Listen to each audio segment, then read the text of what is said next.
ಪ್ರೀತಿಯ ವಿದ್ಯಾರ್ಥಿಗಳು, ಕಳೆದ ತರಗತಿಯಲ್ಲಿ ನಾವು ಕಾರ್ಬನ್ ಮತ್ತು ಅದರ ಸಂಯುಕ್ತಗಳು ಪಾಠದಲ್ಲಿ ಹೈಡ್ರೋಕಾರ್ಬನ್ಗಳ ವರ್ಗೀಕರಣದ ಬಗ್ಗೆ ತಿಳಿದುಕೊಂಡಿದೆ. ಹೈಡ್ರೋಕಾರ್ಬನ್ಗಳ ವರ್ಗೀಕರಣದಲ್ಲಿ ಪರ್ಯಾಪ್ತ ಹೈಡ್ರೋಕಾರ್ಬನ್ಗಳು ಮತ್ತು ಆ ಪರ್ಯಾಪ್ತ ಹೈಡ್ರೋಕಾರ್ಬನ್ಗಳಲ್ಲಿ ಬರುವಂತಹ ಆಲ್ಕೇನ್ ಶ್ರೇಣಿಯ ಸದಸ್ಯರ ಪರಿಚಯವೂ ಸಹ ಆಗಿದೆ.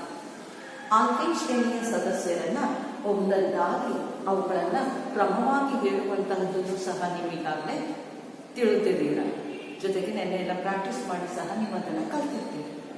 ಹಾಗಾಗಿ ಈಗ ಪುನಃ ನಾವು ಆಲ್ಕೇನ್ ಶ್ರೇಣಿಯ ಸದಸ್ಯರನ್ನ ಮತ್ತೊಮ್ಮೆ ನೆನಪು ಮಾಡಿಕೊಳ್ತಾ ಮುಂದಿನ ಪಾಠವನ್ನು ಮುಂದುವರಿಸೋಣ. ಆಲ್ಕೇನ್ ಶ್ರೇಣಿಯ ಸದಸ್ಯರನ್ನ ಅವುಗಳಲ್ಲಿರುವಂತಹ ಕಾರ್ಬನ್ ಪರಮಾಣುಗಳ ಸಂಖ್ಯೆಗೆ ಅನುಗುಣವಾಗಿ ಅವುಗಳನ್ನ ನಾವು ಹೇಗೆ ಹೆಸರಿಸುತ್ತೇವಪ್ಪ ಅಂತ ಹೇಳಿದ್ರೆ, ಅವುಗಳಲ್ಲಿ ಕಾರ್ಬನ್ ಪರಮಾಣು ಒಂದಿದ್ರೆ ಅದನ್ನ ನಾವೇನಂತ ಹೇಳಿ ಕರಿತೀವಿ? ಮಿತ್ ಅಂತ ಹೇಳಿ ಕರಿತೀವಿ. ಈ ಮಿತ್ ಅನ್ನುವಂಥದ್ದು ಗ್ರೀಕ್ ಭಾಷೆಯ ಪದ, ಲ್ಯಾಟಿನ್ ಭಾಷೆಯ ಪದವಾಗಿರುವಂಥದ್ದಾಗಿದೆ. ಹಾಗೆ ಕಾರ್ಬನ್ ಪರಮಾಣು ಎರಡಿದ್ರೆ ಅದು ಈತ್ ಅಂತ ಹೇಳಿ ಕರಿತೀವಿ. ಆದ್ರೆ ಮೀತ್, ಈತ್ ಇವೆಲ್ಲವೂ ಸಹ ಆಲ್ಕೇನ್ ಶ್ರೇಣಿಗಳಾಗಿರೋದ್ರಿಂದ ಏನ್ ಅನ್ನುವಂತಹ ಪ್ರತ್ಯಯವನ್ನ ಅವಕ್ಕೆ ಸೇರಿಸಬೇಕಾಗುತ್ತೆ. ಹಾಗಾಗಿ ನಾವು ಆಲ್ಕೇನ್ ಶ್ರೇಣಿಯ ಸದಸ್ಯರನ್ನು ಹೇಳುವಾಗ methane, ethane, propane, butane, pentane, hexane, heptane, octane, nonane, decane ಅಂತ ಹೇಳಿ ಆ ಕಾರ್ಬನ್ ಪರಮಾಣುಗಳ ಸಂಖ್ಯೆಗೆ ಅನುಗುಣವಾಗಿ ನಾವು ಅವುಗಳನ್ನು ಹೆಸರಿಸ್ತಾ ಹೋಗ್ತೀವಿ. ಜೊತೆಗೆ ಆ ಪ್ರತಿಯೊಂದು ಸಂಯುಕ್ತವನ್ನ ಅಣುಸೂತ್ರವನ್ನು ಸಹ ನಾವು ಹೇಳ್ತೀವಿ. ಅಣುಸೂತ್ರ ಅನ್ನುವಂಥದ್ದು ಆ ಕಾರ್ಬನ್ ಸಂಯುಕ್ತದಲ್ಲಿ ಕಾರ್ಬನ್ ಪರಮಾಣು ಎಷ್ಟಿದೆ ಮತ್ತು ಹೈಡ್ರೋಜನ್ ಪರಮಾಣು ಎಷ್ಟಿದೆ ಅನ್ನುವಂಥದ್ದನ್ನು ಸಹ ಹೇಳ್ತೀವಿ. ಯಾಕೆಂತ ಹೇಳಿದ್ರೆ ಕಾರ್ಬನ್ ಮತ್ತು ಹೈಡ್ರೋಜನ್ ಪರಮಾಣುಗಳನ್ನ ಮಾತ್ರ ಹೇಳ್ತೀವಿ, ಇವು ಹೈಡ್ರೋಕಾರ್ಬನ್ ಆಗಿರೋದ್ರಿಂದ. ಹಾಗಾಗಿ ಈ ಸಂಯುಕ್ತಗಳಲ್ಲಿ ನಾವು ಅವುಗಳಲ್ಲಿರುವಂತಹ ಕಾರ್ಬನ್ ಮತ್ತು ಹೈಡ್ರೋಜನ್ ಪರಮಾಣುಗಳ ಸಂಖ್ಯೆಯನ್ನ ಹೇಳೋದ್ರ ಮೂಲಕ ಪ್ರತಿಯೊಂದು ಸದಸ್ಯರನ್ನು ಸಹ ನಾವು ಅಣುಸೂತ್ರವನ್ನು ಹೇಳ್ತೀವಿ. ಜೊತೆಗೆ ರಚನಾ ವಿನ್ಯಾಸವನ್ನು ಬರೆಯೋದನ್ನು ಸಹ ನೀವು ಕಳೆದ ತರಗತಿಯಲ್ಲಿ ತಿಳ್ಕೊಂಡಿದ್ದೀವಿ. ಆದರೆ ರಚನಾ ವಿನ್ಯಾಸವನ್ನ ಬರೆದಂತಹ ಈಗ ಅವುಗಳಲ್ಲಿ ಹೇಗೆ ಎಲೆಕ್ಟ್ರಾನ್ ಹಂಚಿಕೆ ಆಗಿದೆ ಅನ್ನುವಂತಹದನ್ನ ಚುಕ್ಕಿ ಸೂತ್ರದ ಮೂಲಕ ನೀವು ಅದನ್ನ ತೋರಿಸ್ಬೇಕಾಗುತ್ತೆ. ಹಾಗಾಗಿ ಚುಕ್ಕಿ ಸೂತ್ರವನ್ನ ಬರೆಯುವಂತಹದನ್ನ ನಾನು ಒಂದೆರಡು ಚುಕ್ಕಿ ಸೂತ್ರ ಬರೆಯುವಂತಹದನ್ನ ಉದಾಹರಣೆಯಾಗಿ ನಿಮಗೆ ತೋರಿಸ್ತೀನಿ. ಉಳಿದಂತಹದನ್ನ ನೀವು ಬರೀತೀರಾ ಅಂತ ಅಂದ್ಕೊಂಡಿದ್ದೀನಿ. ಬರೀತೀರಾ, ಯಾಕಂದ್ರೆ ಆಲ್ರೆಡಿ ಹಿಂದಿನ ತರಗತಿಗಳಲ್ಲಿ ಚುಕ್ಕಿ ಸೂತ್ರದ ಬಗ್ಗೆ ನಿಮಗೆ ಕಲಿತಿದ್ದೀರಾ. ಹಾಗಾಗಿ ಅದರ ಬಗ್ಗೆ ಪರಿಚಯ ಇರೋದ್ರಿಂದ ನೀವು ಸುಲಭವಾಗಿ ಚುಕ್ಕಿ ಸೂತ್ರವನ್ನ ಬರೀತೀರಿ. ಈಗ ನಾವು ಆಲ್ಕೇನ್ ಶ್ರೇಣಿಯ ಸಂಯುಕ್ತದಲ್ಲಿ ಒಂದು ಯಾವುದಾದ್ರೂ ಒಂದು ಸದಸ್ಯರನ್ನು ತೆಗೆದುಕೊಂಡು ಅದರ ಚುಕ್ಕಿ ಸೂತ್ರವನ್ನು ಬರೆಯೋದು. ಯಾವುದು ಬರೆಯೋಣ? ಕಾರ್ಬನ್ ಪರಮಾಣು 5 ಅನ್ನುವಂಥದ್ದನ್ನು ತೆಗೆದುಕೊಂಡ್ರೆ ಕಾರ್ಬನ್ ಪರಮಾಣು 5 ಅಥವಾ ಕಾರ್ಬನ್ ಪರಮಾಣು 4 ಇದ್ರೆ, ಕಾರ್ಬನ್ ಪರಮಾಣು 4 ಇದ್ರೆ ಯಾವ್ದಾಗಿರುತ್ತೆ? ಕಾರ್ಬನ್ ಪರಮಾಣು 4 ಅನ್ನುವಂಥದ್ದಾದ್ರೆ ಯಾವ ಸಂಯುಕ್ತ ಆಗಿರುತ್ತೆ? ಅದು ಬ್ಯೂಟ್. ಕಾರ್ಬನ್ ಪರಮಾಣು 4 ಇದ್ರೆ ಅದನ್ನ ಬ್ಯೂಟ್ ಅಂತ ಹೇಳಿ ಕರಿತೀವಿ. ಅದಕ್ಕೆ ಏನ್ ಅನ್ನುವಂತಹ ಪ್ರಕ್ರಿಯೆ ಸೇರಿದಾಗ ಬ್ಯೂಟೇನ್ ಆಗುತ್ತೆ. ಈ ಬ್ಯೂಟೇನಿನಲ್ಲಿ ಇದರ ಅಣುಸೂತ್ರವನ್ನು ಹೇಳುವಂತಹದ್ದು ಸಹ ಕಾರ್ಬನ್ ಪರಮಾಣು 4 ಇದ್ರೆ ಅದರ ಹೈಡ್ರೋಜನ್ ಪರಮಾಣು ಎಷ್ಟಿದೆ ಅಂತ ಹೇಳುವಂತದ್ದನ್ನ ಕಲ್ತಿದ್ದೀರಾ. ಜೊತೆಗೆ ಗೊತ್ತಾಗಿಲ್ಲ ಅಂತ ಹೇಳಿದ್ರು ಸಹ ನೀವು ಸಾಮಾನ್ಯ ಸೂತ್ರವನ್ನ ಬಳಸಿಯೂ ಸಹ ನೀವು ಆ ಬ್ಯೂಟೇನಿನ ಅಣುಸೂತ್ರವನ್ನ ಹೇಳಲಿಕ್ಕೆ ಸಾಧ್ಯ ಆಗುತ್ತೆ. ಸೊ ಹಾಗಾಗಿ C4 ಅನ್ನುವಂಥದ್ದು ಗೊತ್ತಿದ್ದಾಗ ನೀವು ಈ ಸಾಮಾನ್ಯ ಸೂತ್ರವನ್ನ ಹಾಕಿ ಆಲ್ಕೇನಿನ ಸಾಮಾನ್ಯ ಸೂತ್ರವನ್ನ ಬರೆದು ನೀವು ಅವುಗಳ ಅಣುಸೂತ್ರವನ್ನು ಸಹ ಹೇಳುವುದನ್ನು ಕಳೆದ ತರಗತಿಯಲ್ಲಿ ತಿಳಿದಿದ್ದೀರಾ. ಈಗ ಮತ್ತೊಮ್ಮೆ ಅದನ್ನು ನೆನಪು ಮಾಡಿಕೊಳ್ತಾ ಇದರ ಎಲೆಕ್ಟ್ರಾನ್ ವಿನ್ಯಾಸವನ್ನ ಚುಕ್ಕಿ ಸೂತ್ರವನ್ನು ನಾವು ಬರೀತಾ ಹೋಗೋಣ. ಈಗ ನೋಡಿ, ಕಾರ್ಬನ್ ಪರಮಾಣು ಬ್ಯೂಟ್ ಅನ್ನುವಂಥದ್ದು ಕಾರ್ಬನ್ ಪರಮಾಣುವಿನ ಸಂಖ್ಯೆ 4, ಹಾಗೆ ಹೈಡ್ರೋಜನ್ ಪರಮಾಣು ಅನ್ನುವಂಥದ್ದನ್ನ ನೋಡ್ತಾ ಹೋಗೋಣ. ಈಗ ನೋಡಿ, ಈ ಸೂತ್ರಕ್ಕೆ ನಮ್ಮ ವ್ಯಾಲ್ಯೂಸ್ ಅನ್ನು ಹಾಕ್ತಾ ಹೋಗೋಣ. ಹಾಗಾಗಿ ಹೆಚ್ಚು ಹಾಗೆ ಬರ್ಕೊಂಡಿದ್ದೀವಿ, 2 ಅನ್ನ ಬಂದಿದ್ದೀವಿ. ಕಾರ್ಬನ್ ಪರಮಾಣುವಿನ ಸಂಖ್ಯೆ ಎಷ್ಟಿದೆ? 4 ಮತ್ತೆ ಪ್ಲಸ್ 2. ಹಾಗಿದ್ದಾಗ C4 4 2 8 ಪ್ಲಸ್ 2 C4 10. ಈ ರೀತಿ ಮಾಡಿ ಅಂತ ಹೇಳ್ಬೋದು. ಕೆಲವರು ಹಾಗೆಯೇ ಸಹ ಹೇಳುವಂತಹದ್ದನ್ನು ಕಲ್ತ್ಬಿಟ್ಟಿದ್ದೀರಾ. ಹಾಗಾಗಿ ಹೇಗೆ ಹಾಗೆ ಹೇಳ್ತಿದ್ದೀರಪ್ಪ ಅಂತ ಹೇಳಿದ್ರೆ, ಬ್ಯೂಟ್ ಅಂತ ಹೇಳಿದ್ರೆ ಕಾರ್ಬನ್ ಪರಮಾಣು 4 ಆಗಿದ್ರೆ ಹೈಡ್ರೋಜನ್ ಪರಮಾಣು ಏನಾಗಿರುತ್ತೆ ಅದನ್ನ 4ರಿಂದ ಗುಣಿಸಿದಾಗ 8 ಆಗುತ್ತೆ. ಮತ್ತೆ ಅದನ್ನ ಕಾರ್ಬನ್ ಪರಮಾಣು 4 ಇರುತ್ತೆ, ಅದನ್ನ 2ರಿಂದ ಗುಣಿಸಿದ್ರೆ ಏನಾಗುತ್ತೆ ಅದು 8 ಆಗುತ್ತೆ. 8 + 2 10 ಆಗುತ್ತೆ. ಹಾಗೆಲ್ಲ ಹೇಳ್ಬೋದು. ಗೊತ್ತಾಗಿಲ್ಲ ಅಂತ ಹೇಳಿದ್ರೆ ನೀವು ಆ ಕಾರ್ಬನ್ ಪರಮಾಣು ಸಂಖ್ಯೆ ಗೊತ್ತಿದ್ದಾಗ ಈ ಅಣುಸೂತ್ರ ಸಾಮಾನ್ಯ ಸೂತ್ರವನ್ನು ಬಳಸಿಯೂ ಸಹ ನೀವು ಈ ಸಂಯುಕ್ತದ ಅಣುಸೂತ್ರವನ್ನು ಹೇಳ್ಬೋದು. ಇದು ನೀವು 10ರವರೆಗೂ ಸಹ ಅಣುಸೂತ್ರವನ್ನ ಬರೀರಿ ಅಂತ ಹೇಳಿದೆ. ಆಲ್ಕೇನ್ ಶ್ರೇಣಿಯ ಸದಸ್ಯರ ಅಣುಸೂತ್ರವನ್ನ ಬರೀರಿ ಅಂತ ಹೇಳಿದೆ. ನೀವು ಬರ್ದಿದ್ದೀರಾ ಅಂತ ಅಂದ್ಕೊಂಡಿದ್ದೀನಿ, ಬರ್ದಿರ್ತೀರ ಸಹ. ಹಾಗಾದ್ರೆ ಅಣುಸೂತ್ರವನ್ನ ಬರೆದಂತಹ ನಿಮಗೆ ರಚನಾ ಸೂತ್ರವನ್ನ ಬರೆಯುವುದು ಇನ್ನು ಸಹ ಸರಳ ಆಗುತ್ತೆ. ಸೊ ಹಾಗಾಗಿ ಈಗ ನಾವೇನ್ ಮಾಡೋಣಪ್ಪ ಅಂತ ಹೇಳಿದ್ರೆ, ಆಲ್ಕೇನ್ ಶ್ರೇಣಿಯ ಸಂಯುಕ್ತವಾದಂತಹ ಬ್ಯೂಟೇನಿನ ಅಣುಸೂತ್ರವನ್ನ ಅರಿತ ನಾವು ರಚನಾ ಸೂತ್ರವನ್ನ ಬರೆಯೋಣ. ರಚನಾ ಸೂತ್ರ ಕಾರ್ಬನ್ ಪರಮಾಣು ಎಷ್ಟಿದೆ ಅಂತ ಹೇಳಿ ನೋಡ್ಬೇಕು. ಕಾರ್ಬನ್ ಪರಮಾಣು 4 ಇದೆ. ಹಾಗಾಗಿ ಕಾರ್ಬನ್ ಪರಮಾಣುವನ್ನ 4 ಬರ್ಕೊಳ್ಳಿ. ಕಾರ್ಬನ್ ಪರಮಾಣುವನ್ನ 4 ಬರ್ಕೊಂಡಿದ್ದೀವಿ. ಜೊತೆಗೆ ಈಗ ಹೈಡ್ರೋಜನ್ ಪರಮಾಣು ಎಷ್ಟಿದೆ? ಹೈಡ್ರೋಜನ್ ಪರಮಾಣು ಇಲ್ಲಿ 10 ಇದೆ. ಇದು ನಾವು ಇಲ್ಲಿ ಬರೀತಾ ಇರುವಂತದ್ದು ಹೈಡ್ರೋ ಕಾರ್ಬನ್ಗಳೇ ಆಗಿರೋದ್ರಿಂದ ಈ ಕಾರ್ಬನ್ ಮತ್ತು ಹೈಡ್ರೋಜನ್ ಬಿಟ್ಟು ಬೇರೆ ಇತರ ಯಾವುದೇ ಧಾತುಗಳು ಇಲ್ಲಿ ಬರುವುದಿಲ್ಲ. ಹಾಗಾಗಿ ನಾವಿಲ್ಲಿ ಹೈಡ್ರೋಜನ್ ಅನ್ನೇ ನಾವು ಅಲ್ಲಿ ರಚನಾ ಸೂತ್ರದಲ್ಲಿ ಸಹ ಇಲ್ಲಿ ಇರುವಂತಹದ್ದು ಸಹ ಅಣುಗಳಿರುವಂತದ್ದು ಅದೇ. ಹಾಗಾಗಿ ನಾವಿಲ್ಲಿ ಬರೆಯುವಂತಹದ್ದು ಸಹ ಅದೇ ಹೈಡ್ರೋಜನ್ ಪರಮಾಣುವನ್ನೇ ಬರೀತೀವಿ. ಬರಿಬೇಕಾದ್ರೆ ಯಾವ ಹೈಡ್ರೋಜನ್ ಪರಮಾಣುವನ್ನ ಎಲ್ಲಿ ಬರಿಬೇಕು ಅನ್ನುವಂತಹದ್ದು ನೋಡಿದಾಗ ನಮಗೆ ಗೊತ್ತಾಗ್ತಾ ಹೋಗುತ್ತೆ. ಈಗ ಇಲ್ಲಿ ಈ ರೀತಿಯಲ್ಲಿ ಕಾರ್ಬನ್ ಪರಮಾಣು 4 ಬರ್ದಿದ್ದೀವಿ ಅಂತ ಹೇಳಿದ್ರೆ, ಈ ಕಾರ್ಬನ್ ಪರಮಾಣು ಮತ್ತು ಈ ಕಾರ್ಬನ್ ಪರಮಾಣುಗಳ ನಡುವೆ ವೇಲೆನ್ಸ್ ಎಲೆಕ್ಟ್ರಾನ್ಗಳ ಹಂಚಿಕೆಯುಂಟಾಗಿ ನಡುವೆ ಬಂಧ ಏರ್ಪಟ್ಟಿದೆ ಎನ್ನುವಂಥದ್ದು ಗೊತ್ತಾಗ್ತಾ ಇದೆ. ಹಾಗೆ ಇಲ್ಲಿ 1 ಎಲೆಕ್ಟ್ರಾನ್, ಈ ಕಾರ್ಬನ್ ಪರಮಾಣುವಿನ 1 ಎಲೆಕ್ಟ್ರಾನ್ ಇಲ್ಲಿ ಹಂಚಿಕೆ ಆಗಿದೆ. ಹಾಗಾದ್ರೆ ಈ ಕಾರ್ಬನ್ ಪರಮಾಣುವಿನ ಇನ್ನೆಷ್ಟು ಎಲೆಕ್ಟ್ರಾನ್ಗಳಿದೆ? ಕಾರ್ಬನ್ ಪರಮಾಣುವಿನ ಇನ್ನು 3 ಎಲೆಕ್ಟ್ರಾನ್ ಇದೆ. ಯಾಕೆಂದ್ರೆ ಕಾರ್ಬನ್ನಿನ ವೇಲೆನ್ಸಿ 4 ಆಗಿರುತ್ತೆ. ಹಾಗಾಗಿ ಇನ್ನೂ 3 ಎಲೆಕ್ಟ್ರಾನ್ ಇದೆ. ಸೊ ಹಾಗಾಗಿ ಇಲ್ಲಿ ನಾವು ಅದು ಇನ್ನು ಒಂದೊಂದು ಬಂಧವನ್ನ ಏರ್ಪಡಿಸಿಕೊಳ್ಳುವಂತಹ ಸಾಮರ್ಥ್ಯ ಇರುತ್ತೆ. ಅದು ಹೈಡ್ರೋಜನ್ ಜೊತೆಗೆ ಒಂದೊಂದು ಬಂಧವನ್ನ ಏರ್ಪಡಿಸುತ್ತೆ. ಹಾಗಾಗಿ ಕೊನೆಯ ಕಾರ್ಬನ್ ಪರಮಾಣುವಿಗೆ 3 ಹೈಡ್ರೋಜನ್ ಪರಮಾಣುವನ್ನು ಬರೆದಿದೆ. ಹಾಗೆ ಈಗ ಈ ಪಕ್ಕದ ಕಾರ್ಬನ್ ಪರಮಾಣುವನ್ನು ನೋಡಿದಾಗ, ಈ ಪಕ್ಕದ ಕಾರ್ಬನ್ ಪರಮಾಣು ಇಲ್ಲಿ 1 ಎಲೆಕ್ಟ್ರಾನ್ ಅನ್ನು ಹಂಚಿಕೊಂಡಿದೆ. ಈ ಪಕ್ಕದ ಪರಮಾಣುವಿನ ಜೊತೆಗೆ 1 ಎಲೆಕ್ಟ್ರಾನ್ ಅನ್ನು ಹಂಚಿಕೊಂಡು ಆ ಕಡೆ ಈ ಕಡೆ 2 ಬಂಧ ಇದೆ. ಇನ್ನೆಷ್ಟು ಎಲೆಕ್ಟ್ರಾನ್ ಉಳಿದಿದೆಯಪ್ಪ ಅಂತ ಹೇಳಿದ್ರೆ 4 ವೇಲೆನ್ಸ್ ಎಲೆಕ್ಟ್ರಾನ್ ಅಲ್ಲಿ ಈ ಕಾರ್ಬನ್ ಪರಮಾಣುವಿನಲ್ಲಿ ಇನ್ನು 1 ಎಲೆಕ್ಟ್ರಾನ್ ಬಂದಿದೆ. ಹಾಗಾಗಿ ಇದು ಪುನಃ ಹೈಡ್ರೋಜನ್ ಜೊತೆಗೆ ಎಲೆಕ್ಟ್ರಾನ್ ಅನ್ನು ಹಂಚಿಕೊಂಡು ಇದು ಸಹ ಹೈಡ್ರೋಜನ್ ಜೊತೆಗೆ ಬಂಧವನ್ನು ಉಂಟು ಮಾಡುತ್ತದೆ. ಹಾಗೆ ಈ ಕಾರ್ಬನ್ ಪರಮಾಣುವಿನಲ್ಲಿಯೂ ಸಹ 2 ಬಂಧಗಳಿವೆ. ಇನ್ನು 1 ಬಂಧವನ್ನು ಅದು ಹೈಡ್ರೋಜನ್ ಪರಮಾಣುವಿನ ಜೊತೆಗೆ ಹಂಚಿಕೊಳ್ಳುತ್ತದೆ. ಹಾಗೆ ಕೊನೆಯ ಪರಮಾಣುವಿನಲ್ಲಿ ಕಾರ್ಬನ್ ಪರಮಾಣು 1 ಬಂಧವನ್ನ ಏರ್ಪಡಿಸಿಕೊಂಡಿದೆ ಕಾರ್ಬನ್ ಪರಮಾಣುವಿನ ಜೊತೆಗೆ. ಈ ಕಾರ್ಬನ್ ಪರಮಾಣು ಪಕ್ಕದ ಕಾರ್ಬನ್ ಪರಮಾಣುವಿನ ಜೊತೆಗೆ 1 ಬಂಧವನ್ನ ಏರ್ಪಡಿಸಿಕೊಂಡಿದೆ. ಹಾಗಾದ್ರೆ ಇಲ್ಲಿ ಎಷ್ಟು ವೇಲೆನ್ಸ್ ಎಲೆಕ್ಟ್ರಾನ್ ಉಳಿದಿದೆಯಪ್ಪ ಅಂತ ಹೇಳಿದ್ರೆ ಇನ್ನು 3 ವೇಲೆನ್ಸ್ ಎಲೆಕ್ಟ್ರಾನ್ ಉಳಿದಿದೆ. ಅದರ ಜೊತೆಯಲ್ಲಿ ಮತ್ತೆ ಅದು 3 ಬಂಧವನ್ನ ಅದು ಏರ್ಪಡಿಸಿಕೊಳ್ಳುತ್ತದೆ. ಈ ರೀತಿ ಏರ್ಪಡಿಸಿಕೊಂಡಾಗ ಇದು ಏನಾಗಿರಬೇಕಪ್ಪ ಅಂತ ಹೇಳಿದ್ರೆ, ಪ್ರತಿಯೊಂದು ಪರಮಾಣುವಿನಲ್ಲೂ ಸಹ ಅದು ಅಷ್ಟಕ ವಿನ್ಯಾಸದ ರೀತಿಯಲ್ಲಿ ಅದರಲ್ಲಿ ಎಲೆಕ್ಟ್ರಾನ್ಗಳು ಸರಿಯಾಗಿ ಅದು ಹಂಚಿಕೆ ಆಗಿ ಅಥವಾ ಅದು ಹಂಚಿಕೆ ಆಗಬೇಕು ಅನ್ನುವಂಥದ್ದು. ಈ ರೀತಿ ಆದಾಗ ಇಲ್ಲಿ ಇವುಗಳ ನಡುವೆ ಬಂಧ ಉಂಟಾಗಿ ಸ್ಥಿರವಾದಂತಹ ಒಂದು ಬಲಿಷ್ಠವಾದಂತಹ ಒಂದು ಸಂಯುಕ್ತ ಉಂಟಾಗಲಿಕ್ಕೆ ಸಾಧ್ಯ ಆಗ್ತಾ ಹೋಗುತ್ತೆ. ಈಗ ನಾವು ನೋಡ್ತಾ ಇರುವಂತಹ ಸಂಯುಕ್ತ ಬ್ಯೂಟೇನ್ ಆಗಿದೆ. ಹಾಗಾದ್ರೆ ಈ ಬ್ಯೂಟೇನ್ ಅಲ್ಲಿ C4H10 ಅನ್ನುವಂತಹ ಅಣುಸೂತ್ರವನ್ನು ನಾವಿಲ್ಲಿ ಬರೆದಿದ್ವಿ. ಅದರ ರಚನಾ ಸೂತ್ರವನ್ನ ಈಗ ನಾವಿಲ್ಲಿ ಬರೆದಿದ್ದೀವಿ. ಹಾಗಾದ್ರೆ ಇಲ್ಲಿ ಬರೆದಿರುವಂತಹ ಅಣುಸೂತ್ರ ಸರಿಯಾಗಿ ರಚನಾ ಸೂತ್ರದಲ್ಲಿ ಅಣುಗಳು ಇದೆಯೇ ಅನ್ನುವಂಥದ್ದನ್ನು ನೋಡಿದಾಗ ಮತ್ತೊಮ್ಮೆ ನಾವೀಗ ಅದನ್ನ ಗಮನಿಸೋಣ. C4 ಇದೆ, 1 2 3 4 C ಇದೆ. ಹಾಗೆ ಹೈಡ್ರೋಜನ್ ಅನ್ನು ನೋಡೋಣ. ಹೈಡ್ರೋಜನ್ ಪರಮಾಣು 1 2 3 4 5 6 7 8 9 10 ಇದೆ. C4H10 ಅನ್ನುವಂತಹದ್ದು ಒಂದು ಬ್ಯೂಟೇನಿನ ರಚನಾ ಸೂತ್ರವು ಸಹ ಏನಾಗಿದೆ, ಸರಿಯಾಗಿದೆ ಅನ್ನುವಂತಹದನ್ನ ನಾವಿಲ್ಲಿ ತಿಳಿತೀವಿ ಅಲ್ವಾ ಮಕ್ಕಳೇ? ಹಾಗಾದ್ರೆ ಇನ್ನೇನು ಬರೀಲಿಕ್ಕೆ ಹೇಳಿದ್ದೆ ನಾನು?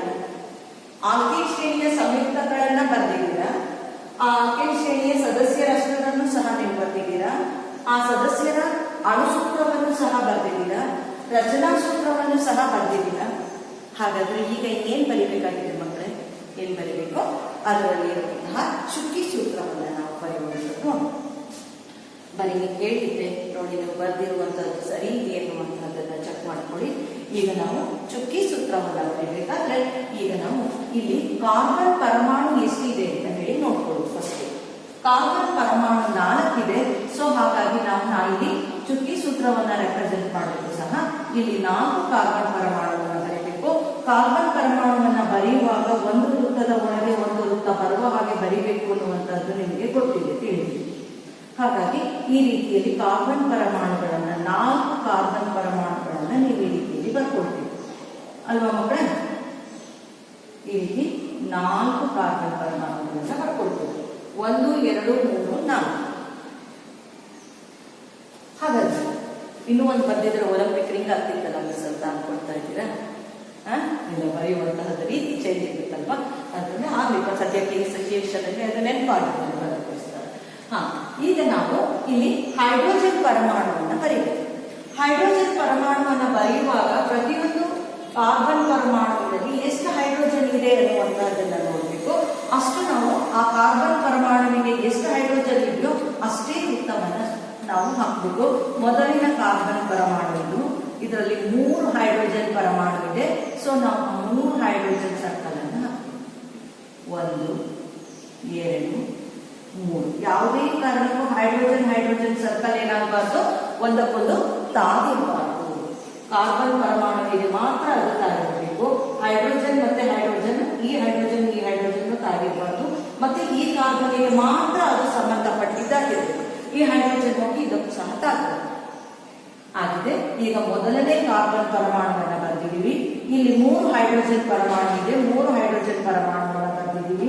ಇಲ್ಲಿ ಒಂದು ಹೈಡ್ರೋಜನ್, ಇಲ್ಲಿ ಒಂದು ಹೈಡ್ರೋಜನ್, ಇಲ್ಲಿ ಒಂದು ಹೈಡ್ರೋಜನ್, 3ಅನ್ನ ಬರೆದಿದ್ದೀವಿ. ನೆಕ್ಸ್ಟ್ ಎರಡನೇದಕ್ಕೆ ಬಂದ್ವಿ. ಎರಡನೇ ಕಾರ್ಬನ್ ಪರಮಾಣುವನ್ನ ನಾವು ಬರೆದ್ವಿ. ಹಾಗೆ ಇಲ್ಲಿ ಮತ್ತೆ ಇನ್ನೂ ಒಂದು ಹೈಡ್ರೋಜನ್ ಪರಮಾಣು ಇದೆ, ಮೇಲೊಂದು ಹೈಡ್ರೋಜನ್ ಪರಮಾಣು ಇದೆ, ಹಾಗೆ ಇಲ್ಲೂ ಒಂದು ಹೈಡ್ರೋಜನ್ ಪರಮಾಣು ಇದೆ. ಹಾಗಾಗಿ ಹೈಡ್ರೋಜನ್ ಪರಮಾಣುವನ್ನು ಇಲ್ಲಿ ಬರೆಯೋಣ.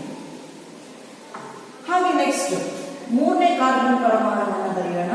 ಅಲ್ಲೂ ಸಹ ಎಷ್ಟು ಮೇಲೆ ಒಂದು ಕೆಳಗೆ ಒಂದು ಹೈಡ್ರೋಜನ್ ಪರಮಾಣು ಇದೆ. ಇಲ್ಲಿ ಒಂದು ಹೈಡ್ರೋಜನ್ ಪರಮಾಣುವನ್ನು ಬರೆಯೋಣ. ಇಲ್ಲಿ ಒಂದು ಹೈಡ್ರೋಜನ್ ಪರಮಾಣುವನ್ನು ಬರೆಯೋಣ. ನೆಕ್ಸ್ಟ್ ಲಾಸ್ಟ್ ಕಾರ್ಬನ್ ಪರಮಾಣು, ಕೊನೆಯ ಕಾರ್ಬನ್ ಪರಮಾಣುವಿನಲ್ಲಿ ಎಷ್ಟಿದೆ? ಕೊನೆಯ ಕಾರ್ಬನ್ ಪರಮಾಣುವಿನಲ್ಲಿಯೂ ಸಹ ಹೈಡ್ರೋಜನ್ ನೋಡಿ 3 ಹೈಡ್ರೋಜನ್ ಪರಮಾಣು ಇದೆ. 3 ಹೈಡ್ರೋಜನ್ ಪರಮಾಣು ಇದೆ. ಹಾಗಾಗಿ 3 ಹೈಡ್ರೋಜನ್ ಪರಮಾಣುಗಳನ್ನು ನಾವು ಬರ್ತೇವೆ. ಈ 3 ಹೈಡ್ರೋಜನ್ ಪರಮಾಣುಗಳನ್ನ ಇಲ್ಲಿ ಬರ್ತೇವೆ ನೋಡಿ. ಕಾರ್ಬನ್ ಪರಮಾಣು 4 ಬರ್ದಿದ್ದೀವಿ. 1 2 3 4 ಹೈಡ್ರೋಜನ್ ಪರಮಾಣುಗಳು 10 ಇದೆ. ನಾವು ಇಲ್ಲಿ 10 ಬರ್ದಿದ್ದೀವಿ ನೋಡೋಣ. 1 2 3 4 5 6 7 8 9 10 ಹೈಡ್ರೋಜನ್ ಪರಮಾಣುಗಳನ್ನ ಇಲ್ಲಿ ನಾವು ಬರ್ದಿದ್ದೀವಿ ಅಲ್ವಾ? ಈಗ ನಾವು ಅದರಲ್ಲಿ ಹೇಗೆ ಎಲೆಕ್ಟ್ರಾನ್ ಹಂಚಿಕೆ ಆಗಿದೆ ಅನ್ನುವಂತಹದನ್ನು ನಾವು ಈಗ ಗಮನಿಸೋಣ. ಈ ಕಾರ್ಬನ್ ಪರಮಾಣು ಒಂದು ಫಸ್ಟ್ ಇರುವಂತಹ ಕಾರ್ಬನ್ ಪರಮಾಣು ಪಕ್ಕದಲ್ಲಿರುವಂತಹ ಕಾರ್ಬನ್ನಿನ ಪರಮಾಣುವಿನ ಜೊತೆಗೆ ಒಂದು ಎಲೆಕ್ಟ್ರಾನ್ ಅನ್ನು ಹಂಚಿಕೊಂಡಿದೆ. ಯಾಕೆಂದ್ರೆ ಕಾರ್ಬನ್ ಅಲ್ಲಿ ಇರುವಂತದ್ದು 4 ವೇಲೆನ್ಸ್ ಎಲೆಕ್ಟ್ರಾನ್. 4 ವೇಲೆನ್ಸ್ ಎಲೆಕ್ಟ್ರಾನ್ ಅಂದ್ರೆ 1 ವೇಲೆನ್ಸ್ ಎಲೆಕ್ಟ್ರಾನ್ ಅನ್ನು ಪಕ್ಕದ ಕಾರ್ಬನ್ ಪರಮಾಣುವಿನ ಜೊತೆಗೆ ಹಂಚಿಕೊಂಡಿದೆ. ಹಾಗೆ ಹೈಡ್ರೋಜನ್ ಪರಮಾಣು ಜೊತೆಗೆ 1 ಎಲೆಕ್ಟ್ರಾನ್ ಅನ್ನು ಹಂಚಿಕೊಂಡಿದೆ. ಪಕ್ಕದ ಹೈಡ್ರೋಜನ್ ಪರಮಾಣುವಿನ ಜೊತೆಗೆ 1 ಎಲೆಕ್ಟ್ರಾನ್ ಹಂಚಿಕೊಂಡಿದೆ. ಈ ಪಕ್ಕದ ಹೈಡ್ರೋಜನ್ ಪರಮಾಣುವಿನ ಜೊತೆಗೆ 1 ಎಲೆಕ್ಟ್ರಾನ್ ಅನ್ನು ಹಂಚಿಕೊಂಡಿದೆ. ಹಾಗೆ ಹೈಡ್ರೋಜನ್ ಪರಮಾಣುನಲ್ಲಿ ಎಷ್ಟು ಎಲೆಕ್ಟ್ರಾನ್ ಇದೆ ನೋಡಿ. ಹೈಡ್ರೋಜನ್ ಎಲೆಕ್ಟ್ರಾನ್ ವಿನ್ಯಾಸ ಗೊತ್ತಿದೆ, ವೇಲೆನ್ಸ್ ಎಲೆಕ್ಟ್ರಾನ್ ಗೊತ್ತಿದೆ. ಹೈಡ್ರೋಜನ್ ಅಲ್ಲಿ ಇರುವಂತದ್ದು ಒಂದೇ ಎಲೆಕ್ಟ್ರಾನ್. ಅದು 1 ಎಲೆಕ್ಟ್ರಾನ್ ಅನ್ನ ಪಕ್ಕದ ಕಾರ್ಬನ್ ಪರಮಾಣುವಿನ ಜೊತೆಗೆ ಹಂಚಿಕೊಂಡಿದೆ. ನೀವು ಚುಕ್ಕಿ ಆದ್ರೂ ಬರೀಬಹುದು ಅಥವಾ ಇಂಟು ಮಾರ್ಕ್ ಆದ್ರೂ ಹಾಕಬಹುದು. ಆದ್ರೆ ಗೊತ್ತಾದ್ರೆ ಹೈಡ್ರೋಜನ್ ಅಂತ ಹೇಳಿ ನಾನು ಇದನ್ನ ಚುಕ್ಕಿಯಾಗಿ ಬರ್ತೀನಿ. ಪ್ರತಿಯೊಂದು ಹೈಡ್ರೋಜನ್ ತಲಾ ಒಂದೊಂದು ಎಲೆಕ್ಟ್ರಾನ್ ಅನ್ನ ಕಾರ್ಬನ್ ಜೊತೆಗೆ ಹಂಚಿಕೊಂಡಿದೆ. ಆಯ್ತು. ಕಾರ್ಬನ್ ಅಂದ್ರೆ 4 ವೇಲೆನ್ಸ್ ಎಲೆಕ್ಟ್ರಾನ್ ಇದೆ. ಅದು 4 ವೇಲೆನ್ಸ್ ಎಲೆಕ್ಟ್ರಾನ್ ಅನ್ನ ಹಂಚಿಕೊಂಡಿದೆ. ಈ ಕಾರ್ಬನ್ ಕಾರ್ಬನ್ ಪರಮಾಣು ಪಕ್ಕದ ಕಾರ್ಬನ್ ಪರಮಾಣುವಿಗೆ ಒಂದು ವೇಲೆನ್ಸ್ ಎಲೆಕ್ಟ್ರಾನ್ ಅನ್ನು, ಮತ್ತೆ ಈ ಪಕ್ಕದ ಕಾರ್ಬನ್ ಪರಮಾಣುವಿಗೆ ಒಂದು ವೇಲೆನ್ಸ್ ಎಲೆಕ್ಟ್ರಾನ್ ಅನ್ನು, ಹಾಗೂ ಹೈಡ್ರೋಜನ್ ಪರಮಾಣುವಿಗೆ ಒಂದು, ಈ ಹೈಡ್ರೋಜನ್ ಪರಮಾಣುವಿಗೆ ಒಂದು ವೇಲೆನ್ಸ್ ಎಲೆಕ್ಟ್ರಾನ್ ಅನ್ನು ಹಂಚಿಕೊಳ್ಳುತ್ತೆ. ತನ್ನ 4 ವೇಲೆನ್ಸ್ ಎಲೆಕ್ಟ್ರಾನ್ಗಳನ್ನ ಹಂಚಿಕೆ ಮಾಡುತ್ತೆ. ಹಾಗೆ ಹೈಡ್ರೋಜನ್ ಸಹ ತನ್ನಲ್ಲಿರುವಂತಹ ಒಂದೊಂದು ಎಲೆಕ್ಟ್ರಾನ್ ಅನ್ನ ಏನ್ ಮಾಡ್ತಾ ಇದೆ, ಹೈಡ್ರೋಜನ್ ಸಹ ಏನ್ ಮಾಡ್ತಾ ಇದೆ, ಹಂಚಿಕೆ ಮಾಡ್ತಾ ಇದೆ.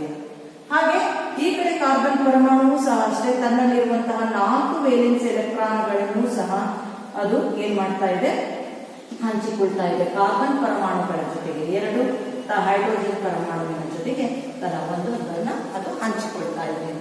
ಹಾಗೆ ಈ ಹೈಡ್ರೋಜನ್ ಪರಮಾಣು ಸಹ ಒಂದೊಂದು ಎಲೆಕ್ಟ್ರಾನ್ ಅನ್ನ ಕಾರ್ಬನ್ ಜೊತೆಗೆ ಹಂಚಿಕೊಂಡಿದೆ. ಹಾಗಾದ್ರೆ ಕೊನೆಯಲ್ಲಿರುವಂತಹ ಪರಮಾಣು ಯಾವುದಾಗಿದೆ ಅಂದ್ರೆ ಕಾರ್ಬನ್. ಕೊನೆಯಲ್ಲಿರುವಂತದ್ದು ಕಾರ್ಬನ್.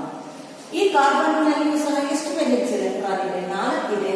ಇದು ಈ ಪಕ್ಕದ ಪರಮಾಣುವಿನೊಂದಿಗೆ ನಾವು ಒಂದು ವೇಲೆನ್ಸ್ ಎಲೆಕ್ಟ್ರಾನ್ ಅನ್ನು ಹಂಚಿಕೊಂಡಿದೆ.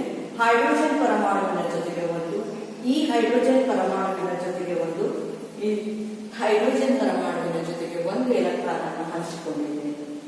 ಹಾಗೆ ಹೈಡ್ರೋಜನ್ ಸಹ ಒಂದೊಂದು ವೇಲೆನ್ಸ್ ಎಲೆಕ್ಟ್ರಾನ್ ಅನ್ನ ಕಾರ್ಬನ್ ಪರಮಾಣುವಿನ ಜೊತೆಗೆ ಹಂಚಿಕೊಂಡಿದೆ. ಈ ರೀತಿ ಹಂಚಿಕೊಂಡಂತಹ ಎಲೆಕ್ಟ್ರಾನ್ಗಳು ಹಂಚಿಕೆ ಸರಿಯಾಗಿ ಆಗಿದೆಯೇ ಇಲ್ಲವೇ ಅಂತ ಹೇಳಿ ನಾವು ನೋಡಬೇಕು ಅಂತ ಹೇಳಿದ್ರೆ ಅದು ಸಹ ನಾವು ಅದನ್ನ ಸರಿಯಾಗಿ ಪರಿಶೀಲಿಸಬೇಕು.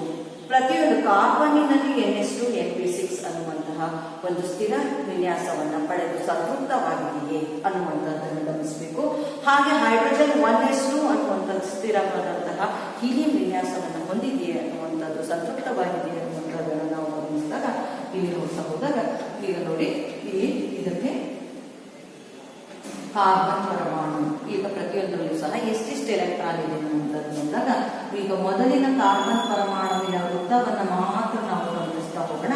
ಕಾರ್ಬನ್ ಪರಮಾಣುವಿನ ಸರ್ಕಲ್ ನಲ್ಲಿ ನಾವು ನೋಡಿದ್ರೆ 1 2 3 4 5 6 7 8 ಎಲೆಕ್ಟ್ರಾನ್ ಇದೆ. ಹಾಗೆ ಹೈಡ್ರೋಜನ್ ನಲ್ಲಿ 2 ಇದೆ, ಈ ಹೈಡ್ರೋಜನ್ ನಲ್ಲೂ 2 ಇದೆ, ಈ ಹೈಡ್ರೋಜನ್ ನಲ್ಲೂ 2 ಇದೆ. ಹಾಗೆ ಪಕ್ಕದ ಕಾರ್ಬನ್ ಪರಮಾಣುವಿನಲ್ಲೂ ಸಹ 1 2 3 4 5 6 7 8 ಇಲ್ಲೂ ಸಹ ಸರಿ ಇದೆ, ಹೈಡ್ರೋಜನ್ ಅಲ್ಲಿ 2 ಇದೆ. ಹಾಗೆ ಇಲ್ಲಿ ಪಕ್ಕದ ಕಾರ್ಬನ್ ಪರಮಾಣುವಿನಲ್ಲಿ 1 2 3 4 5 6 7 8 ಇಲ್ಲೂ ಸಹ 8 ಇದೆ. ಹಾಗೆ ಕೊನೆಯ ಕಾರ್ಬನ್ ಪರಮಾಣುವಿನಲ್ಲಿಯೂ ಸಹ 2 4 6 8 ಎಲೆಕ್ಟ್ರಾನ್ಗಳಿದೆ, ಹೈಡ್ರೋಜನ್ ಅಲ್ಲಿ 2 ಎಲೆಕ್ಟ್ರಾನ್ ಇದೆ. ಹಾಗಾಗಿ ಈ ಚುಕ್ಕಿ ಸೂತ್ರ ಏನಾಗಿದೆ, ಸರಿಯಾಗಿದೆ. ಎಲೆಕ್ಟ್ರಾನ್ ಹಂಚಿಕೆ ಆಗುವಂತದ್ದು ಸರಿಯಾಗಿದೆ. ಇವುಗಳ ನಡುವೆ ಬಂಧ ಏರ್ಪಟ್ಟು ಇಲ್ಲಿ ಸಹವೇಲೆನ್ಸಿಯ ಬಂಧವ ಏರ್ಪಟ್ಟು ಇಲ್ಲಿ ನಮಗೆ ಬ್ಯೂಟೇನ್ ಅನ್ನುವಂತಹ ಒಂದು ಸಂಯುಕ್ತ ಅಥವಾ ಸದಸ್ಯ ಕಾರ್ಬನ್ ಸಂಯುಕ್ತ ಅನ್ನುವಂಥದ್ದು ರೂಪುಗೊಂಡಿರುವಂತಹ ಎಲೆಕ್ಟ್ರಾನ್ ಚುಕ್ಕಿ ಸೂತ್ರವನ್ನು ನಾವು ಈ ರೀತಿಯಲ್ಲಿ ಬರೆಯಬಹುದು ಅನ್ನುವಂಥದ್ದು ಕಾಣ್ತಿದ್ದೀರ ಮಕ್ಕಳೇ.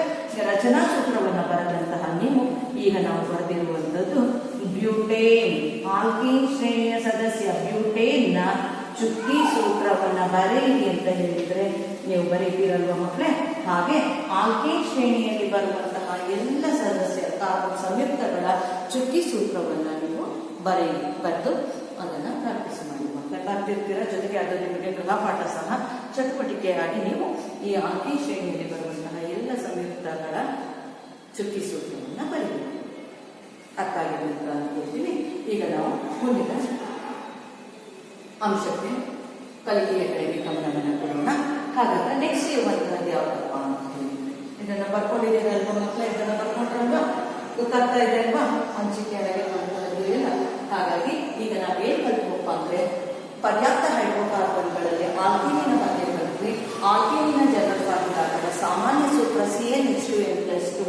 ಇದರಲ್ಲಿ ಒಂದು ಉದಾಹರಣೆಯನ್ನು ತೆಗೆದುಕೊಂಡ್ವಿ. ಕಾರ್ಬನ್ ಪರಮಾಣು 4, ಕಾರ್ಬನ್ ಪರಮಾಣು 4 ಹೊಂದಿರುವಂತಹ ಸಂಯುಕ್ತ ಯಾವುದಪ್ಪ ಅಂತ ಹೇಳಿದ್ರೆ ಬ್ಯೂಟೇನಿನ ಅಣುಸೂತ್ರವನ್ನ ಸಾಮಾನ್ಯ ಸೂತ್ರವನ್ನ ಬಳಸಿ ಅಣುಸೂತ್ರ ಬರೆದ್ವಿ. ಆ ನಂತರ ಅದರ ರಚನಾ ಸೂತ್ರವನ್ನ ವಿನ್ಯಾಸವನ್ನ ಬರೆದ್ವಿ. ಆ ನಂತರ ನಾವು ಅದರ ಚುಕ್ಕಿ ಸೂತ್ರವನ್ನ ಬರೆದು ಅವರು ಸಂಯುಕ್ತ ಉಂಟಾಗುವುದನ್ನು ಗಮನಿಸಿ. ಅರ್ಥ ಆಗಿರೋದು ಮಕ್ಕಳೇ? ಇದನ್ನ ಬರ್ಕೊಳ್ಳಿ.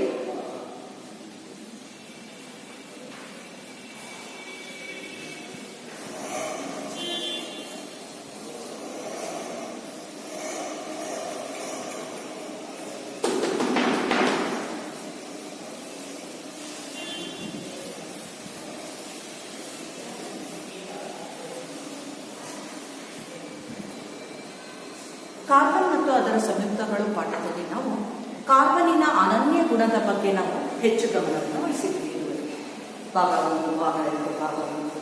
ಈಗ ನಾವು ಭಾಗ 4ರ ತರಗತಿಯಲ್ಲಿ ನಾವು ಇನ್ನೊಂದು ಕಾರ್ಬನ್ನಿನ ಅನನ್ಯ ಗುಣವಾದಂತಹ ಸಮಾಂಗತೆಯ ಬಗ್ಗೆ ತಿಳಿಯುವುದು.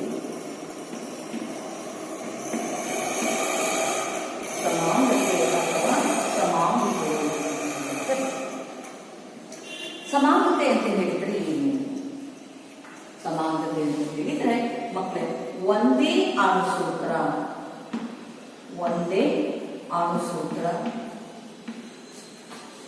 ಬೇರೆ ಬೇರೆ ರಚನಾ ಸೂತ್ರ ಹೊಂದಿರುವ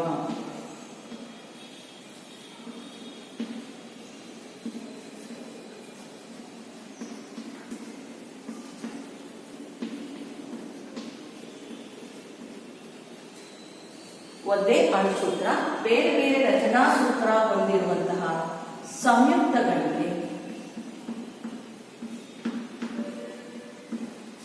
ಸಮಾಂಗಿಗಳು ಎನ್ನುವುದು.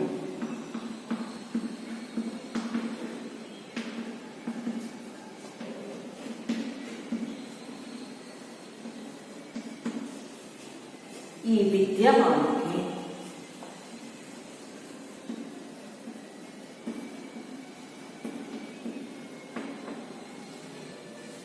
ಸಮಾಂಗತೆಯಲ್ಲಿ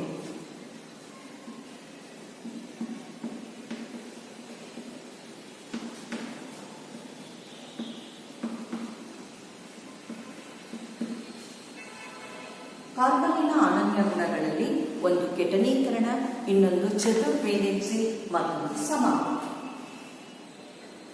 ಕೆಟನೀಕರಣ, ಚತುರ್ವೇಲೆನ್ಸಿ ಈ ಗುಣಗಳಿಂದಾಗಿಯೇ ಕಾರ್ಬನ್ನಿನ ಅನೇಕ ಸಂಯುಕ್ತಗಳು, ವೈವಿಧ್ಯಮಯವಾದಂತಹ ಸಂಯುಕ್ತಗಳು ಅತಿ ಹೆಚ್ಚಿನ ಸಂಖ್ಯೆಯಲ್ಲಿ ನಾವು ಬಳಸ್ತಾ ಇದ್ದೀವಿ ಮತ್ತೆ ಕಾಣ್ತಾ ಇದ್ದೀವಿ. ಹಾಗೆ ಮತ್ತೊಂದು ಗುಣ ಸಮಾಂಗತೆ.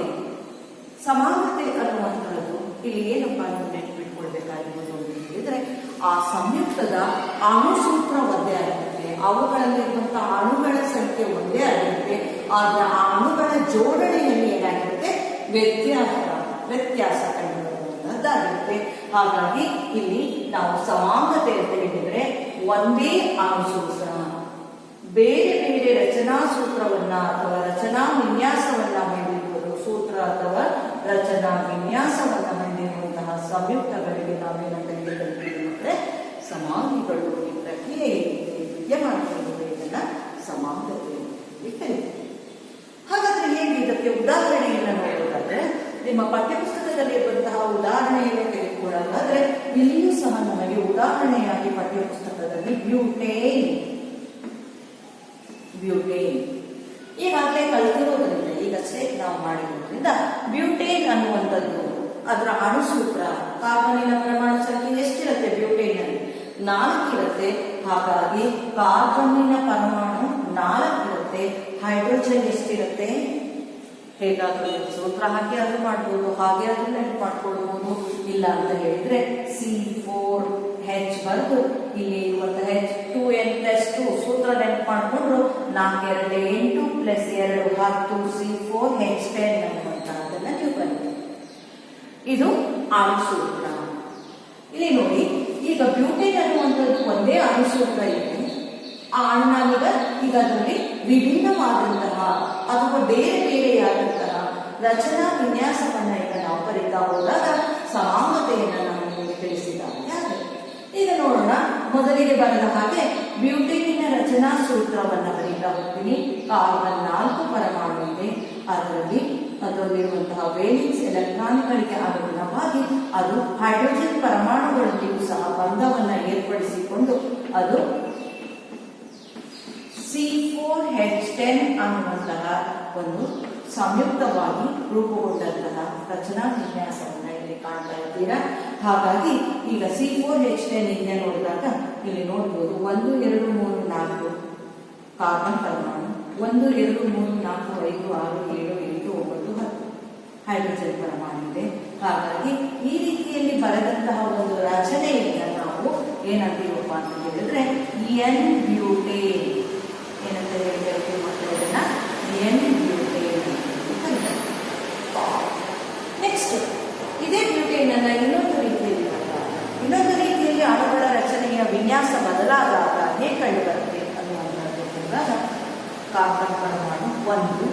2 3 ಇಲ್ಲಿ ನಾವು ಕಾರ್ಬನ್ ಪರಮಾಣುಗಳ ನೇರ ಸರಪಳಿಯನ್ನು ಬರುತ್ತೆ. ಈಗ ನಾವು ಏನ್ ಮಾಡ್ತಾ ಇದ್ದೀವಿ, ಕಾರ್ಬನ್ ಸರಪಳಿಯ ಕವಲು ಸರಪಳಿಯನ್ನ ಬರೀತಾ ಇದ್ದೀವಿ. ಕಾರ್ಬನ್ ಪರಮಾಣುಗಳನ್ನ ನೇರವಾಗಿ ಬರೆದರೆ ಒಂದು ಕಾರ್ಬನ್ ಪರಮಾಣುವನ್ನ ಕವಲುಗಳಲ್ಲಿ ಬರೀತಾ ಇದ್ದೀವಿ. ಈ ರೀತಿ ಕವಲಿನಲ್ಲಿ ಬಂದಾಗ ಹೈಡ್ರೋಜನ್ ಪರಮಾಣುಗಳ ಯಾವ ರೀತಿಯಲ್ಲಿ ಹಂಚಿಕೆ ಆಗಿ ಎಲ್ಲಿ ಬರುತ್ತೆ ಅನ್ನುವಂಥದ್ದು ನೋಡಿದಾಗ ಈ ಕಾರ್ಬನ್ ಪರಮಾಣು ಒಂದು ವೇಲೆನ್ಸ್ ಎಲೆಕ್ಟ್ರಾನ್ ಅನ್ನು ಹಂಚಿಕೊಂಡು ಇದರ ಜೊತೆಗೆ ಒಂದು ಬಂಧವನ್ನ ಏರ್ಪಡಿಸಿಕೊಂಡಿದೆ. ಹಾಗಾದ್ರೆ ಇನ್ನೂ 3 ವೇಲೆನ್ಸ್ ಎಲೆಕ್ಟ್ರಾನ್ ಬಾಕಿ ಇದೆ.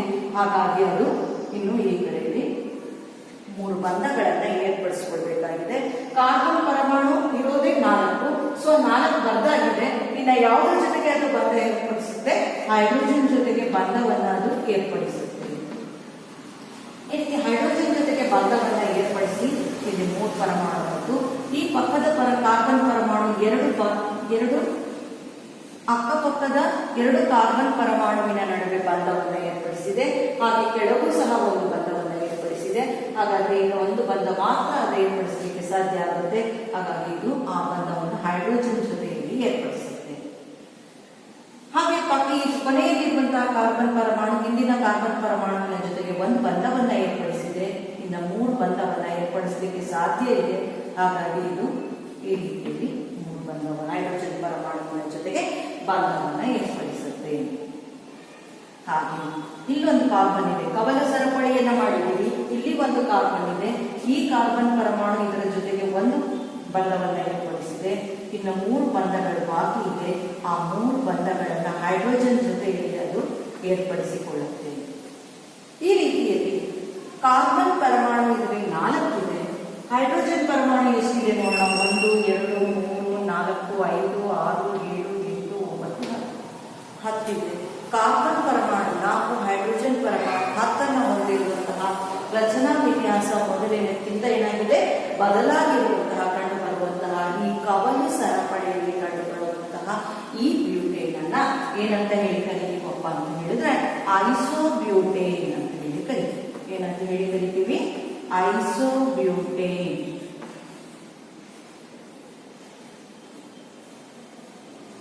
ಈ ರೀತಿ ಅಣುಸೂತ್ರ ಒಂದೇ ಆಗಿದೆ. ಇದರೆಲ್ಲದರಲ್ಲೂ ಸಹ ಬ್ಯೂಟೇನ್, ಇದು ಸಹ ಬ್ಯೂಟೇನೆ, ಇದು ಸಹ ಬ್ಯೂಟೇನೆ. ಇದರ ಅಣುಸೂತ್ರ ಒಂದೇ ಆಗಿದೆ, ರಚನಾ ಸೂತ್ರ ಮಾತ್ರ ಬೇರೆ ಬೇರೆ ಆಗಿದೆ. ಇದರಲ್ಲಿ ನೇರ ಸರಪಳಿ ಇದೆ, ಇದು ಕವಲು ಸರಪಳಿ ಇದೆ. ಇದನ್ನ ನೇರ ಸರಪಳಿಯಿಂದ ಬರೆದಿರುವುದನ್ನ ಎನ್ ಬ್ಯೂಟೇನ್ ಅಂತ ಹೇಳಿ ಕರಿತೀವಿ. ಕವಲು ಸರಪಳಿಯಿಂದ ಬರೆದಿರುವುದನ್ನ ಐಸೋಬ್ಯೂಟೇನ್ ಅಂತ ಹೇಳಿ ಕರಿತೀವಿ. ಈ ರೀತಿಯಲ್ಲಿ ಬರೆಯುವಂತಹ ಒಂದೇ ಅಣುಸೂತ್ರ ವಿಭಿನ್ನ ರಚನಾ ಸೂತ್ರವನ್ನು ಹೊಂದಿದ್ರೆ ಅದನ್ನು ನಾವು ಏನಂತ ಹೇಳಿ ಕರಿತೀವಿ ಮಕ್ಕಳೇ, ಸಮಾಂಗತೆ ಅಂತ ಹೇಳಿ ಕರಿತೀವಿ.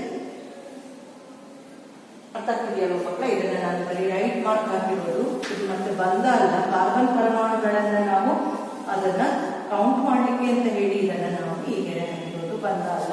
ಹಾಗಾಗಿ ಸಮಾಂಗಿಗಳನ್ನ ಚೆನ್ನಾಗಿ ಬರ್ಕೊಂಡ್ರೆ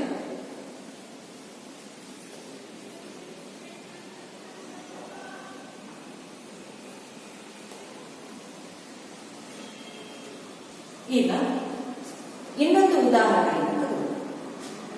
ಬ್ಯೂಟೇನ್ ಅನ್ನ ಬರೆದಿದ್ವಿ. ಈಗ ಇನ್ನೊಂದು ಉದಾಹರಣೆ ನಾವು ಬೇರೆ ನೋಡೋದು.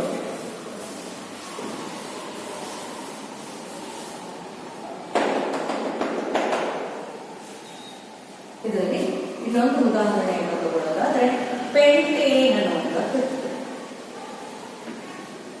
ಯಾವುದನ್ನು ತಗೊಳ್ಳೋಣ ಮಕ್ಕಳೇ? ಪೆಂಟೇನ್. ಪೆಂಟೀನ್ ಅಲ್ಲ, ಪೆಂಟೇನ್. ಪೆಂಟ್ ಅಂತ ಹೇಳಿದ್ರೆ ಹೆಸರು ನೆನ್ಪು ಮಾಡ್ಕೊಳ್ತಾ ಹೋಗ್ಬೇಕು. Methane, ethane, propane, butane, pentane. Pentane ಅಂತ ಹೇಳಿದ್ರೆ ಕಾರ್ಬನ್ ಪರಮಾಣು ಎಷ್ಟು ಮಕ್ಕಳೇ? 5. ಹಾಗಾದ್ರೆ ಹೈಡ್ರೋಜನ್ ಪರಮಾಣು ಎಷ್ಟು? ನೀವು ಈ ಫಾರ್ಮುಲಾ ಹಾಕೊಂಡ್ರು ಸಹ ನಿಮಗೆ ನೆನಪಾಗುತ್ತೆ. ಆಲ್ರೆಡಿ ಹೇಳ್ತಾ ಇರ್ತೀರಾ, ಆದ್ರೂ ಸಹ ನಾನು ನಿಮಗೆ ನೆನಪು ಮಾಡ್ತಾ ಇದ್ದೀನಿ. ಈಗ ನೀವು ಕಾರ್ಬನ್ 5 ಇದೆ ಅಂತ ಹೇಳಿದ್ರೆ ಹೈಡ್ರೋಜನ್ ಎಷ್ಟಿದೆ ಅಂತ ಹೇಳಿದ್ರೆ 5 × 2 + 2 5 2 10 + 2 12 ಅಂತ ಮಾಡಿದ್ರು ಆಗುತ್ತೆ. ಹಾಗಾಗಿ ಇಲ್ಲಿ 12 C5H12 ಅನ್ನುವಂಥದ್ದು ಪೆಂಟೇನಿನ ಅಣುಸೂತ್ರ. ಈಗ ನಾವು ಪೆಂಟೇನಿನ ರಚನಾ ಸೂತ್ರವನ್ನು ಬರೆಯುವಾಗ ಕಾರ್ಬನ್ ಸರಪಳಿಯ ನೇರ ಸರಪಳಿ ಕಾರ್ಬನ್ ಪರಮಾಣುವಿನ ನೇರ ಸರಪಳಿಯನ್ನು ಬರೆಯೋಣ. 1 2 3 4 5 ನೇರ ಸರಪಳಿಯನ್ನು ಬರೆದಿದ್ದೀವಿ.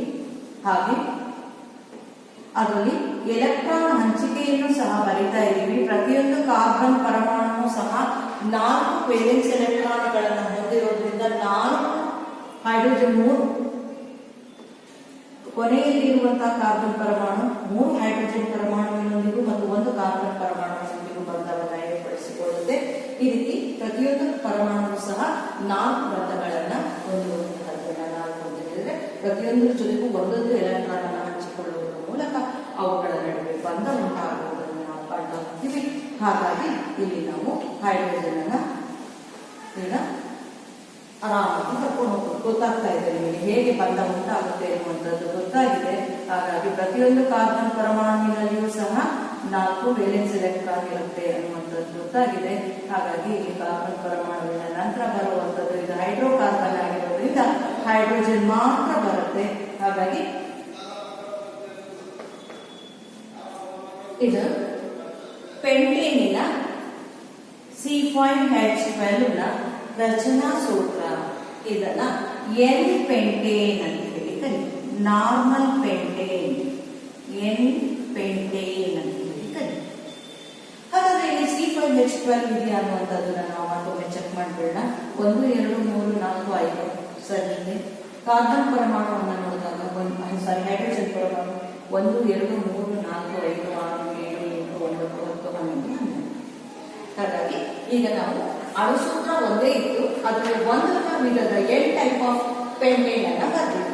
ಅಂದ್ರೆ ಎನ್ ರೀತಿಯ ಪೆಂಟೇನ್ ಅನ್ನ ಬರ್ತಿದ್ದೀವಿ. ಈಗ ಇನ್ನೊಂದು ರೀತಿಯ ರಚನಾ ಸೂತ್ರವನ್ನ ಬರೆಯೋಣ. ಕಾರ್ಬನ್ ಪರಮಾಣು 5 ಇದೆ, 3 4 ಕವಲು ಸರಪಳಿಯನ್ನ ಬರೆಯೋಣ. 5 ಇದೆ ಅಂತ ಹೇಳಿದ್ರೆ ಕವಲು ಸರಪಳಿಯನ್ನ ಬರೀತಾ ಇದ್ದೀವಿ. ಮೊದಲನೇ ಕಾರ್ಬನ್ ಪರಮಾಣುವಿಗೆ 3 ಹೈಡ್ರೋಜನ್ ಪರಮಾಣು ಬೇಕಾಗುತ್ತೆ.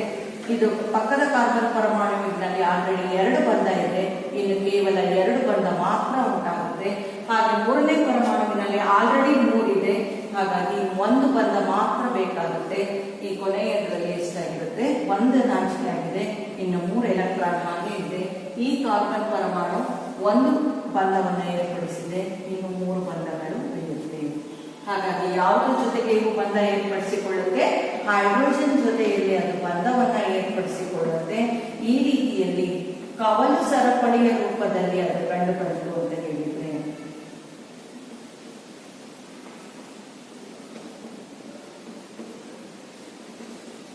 ಇದನ್ನ ನಾವೇನಂತ ಹೇಳಿ ಕರಿತೀವಿ? ಐಸೋಪೆಂಟೇನ್ ಅಂತ ಹೇಳಿ ಕರಿತೀವಿ. ಏನಂತ ಹೇಳಿ ಕರಿತೀವಿ ಮಕ್ಕಳೇ? ಐಸೋಪೆಂಟೇನ್. ಐಸೋಪೆಂಟೇನ್ ಅಂತ ಹೇಳಿದ್ರೆ ಈಗ ಮತ್ತೆ ಅದರಲ್ಲಿ C5H12 ಇದೆಯಾ ನೋಡಬೇಕು. 1 2 3 4 ಮಾತ್ರ ಇದೆಯಾ? ಇಲ್ಲ, ಇಲ್ಲೊಂದಿದೆ 5 ಕಾರ್ಬನ್ ಪರಮಾಣು ಇದೆ. ಹೈಡ್ರೋಜನ್ ನೋಡೋಣ. 1 2 3 4 5 6 7 8 9 10 11 12.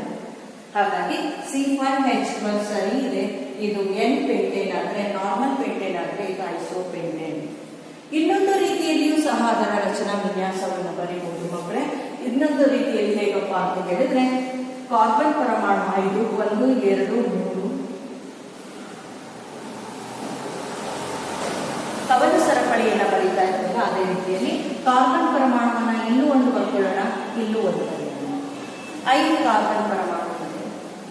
ಪ್ರತಿಯೊಂದು ಕಾರ್ಬನ್ಗೂ ಸಹ 4 ವೇಲೆನ್ಸ್ ಎಲೆಕ್ಟ್ರಾನ್ ಇರುತ್ತೆ. ಸೊ ಹಾಗಾಗಿ 4 ಕಡೆಯಲ್ಲಿಯೂ ಸಹ ಒಂದು ಎಲೆಕ್ಟ್ರಾನ್ ಅನ್ನು ಹಂಚಿಕೊಳ್ಳುತ್ತೆ.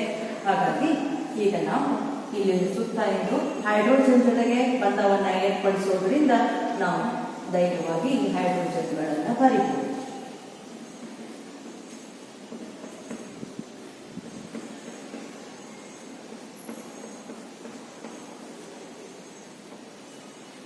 ಈಗ ನೋಡೋಣ C5H12 ಇದೆಯಾ ಅಂತ ಹೇಳಿ.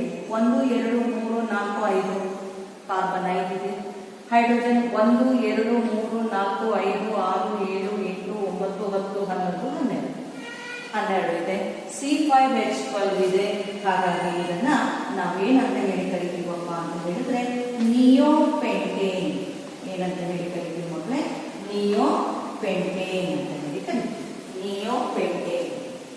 ಈ ರೀತಿ ಒಂದೇ ಅಣುಸೂತ್ರ, ಮೂರಲ್ಲೂ ಸಹ C5 ಇದೆ. ಮತ್ತೆ ಇನ್ನು ಉಳಿದಿರೋದೆಲ್ಲ ಹೈಡ್ರೋಜನ್ ಎಷ್ಟಿದೆ? C5 ಇದೆ ಮೂರಲ್ಲೂ. ಹಾಗೆ ಮೂರಲ್ಲೂ ಸಹ ಹೈಡ್ರೋಜನ್ 12 ಇದೆ, C5H12 ಇದೆ. ಮೂರದ್ದು ಅಣುಸೂತ್ರ ಒಂದೇ ಆಗಿದೆ. ರಚನಾ ವಿನ್ಯಾಸ ಮಾತ್ರ ಏನಾಗಿದೆ? ಬದಲಾಗಿದೆ. ಈ ರೀತಿಯಾಗಿದ್ದರೆ ಅದನ್ನ ನಾವೇನಂತ ಹೇಳಿ ಕರಿತೀವಿ? ಸಮಾಂಗಿಗಳು ಅಂತ ಹೇಳಿ ಕರಿತೀವಿ. ಇವುಗಳ ಗುಣಗಳು ಸಹ ಬದಲಾವಣೆ ಆಗಿರುವಂತದನ್ನ ಕಾಣ್ತಾ ಹೋಗ್ಬೋದ. ಇದನ್ನ ಬರ್ಕೊಳ್ಳಿ. ಇದನ್ನು ಸಹ ನಿಮಗೆ 2 ಅಂಕದಲ್ಲಿ ಕೇಳ್ಬೋದು. ಸಮಾಂಗತೆ ಎಂದರೇನು, ಉದಾಹರಣೆ ಕೊಡಿ ಅನ್ನುವಂತಹದ್ರಲ್ಲಿ ಇರುವಂತೇಳಿ ಸಮಾಂಗತೆಯನ್ನು ವಿವರಿಸಿ ಒಂದು ಉದಾಹರಣೆಯನ್ನು ಕೇಳಿದಾಗ ನೀವು N ಪೆಂಟೇನ್ ಅಥವಾ N ಬ್ಯೂಟೇನ್ ಅಂತಂದ್ರೆ ಮತ್ತು ಐಸೋ ಎರಡನ್ನ ಬರೆದ್ರೆ ಆಯ್ತು.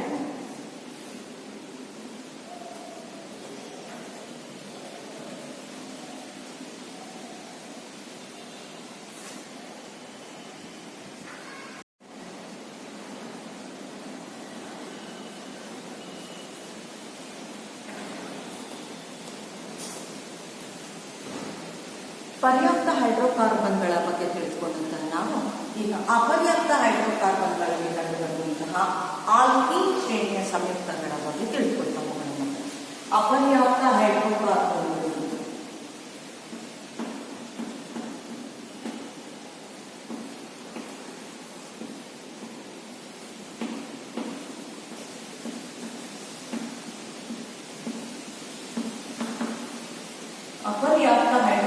ಪರ್ಯಾಪ್ತ ಹೈಡ್ರೋಕಾರ್ಬನ್ ಅಂತ ಹೇಳಿದ್ರೆ ಯಾವ್ದು ಬಂದಿತ್ತು ಮಕ್ಕಳೇ?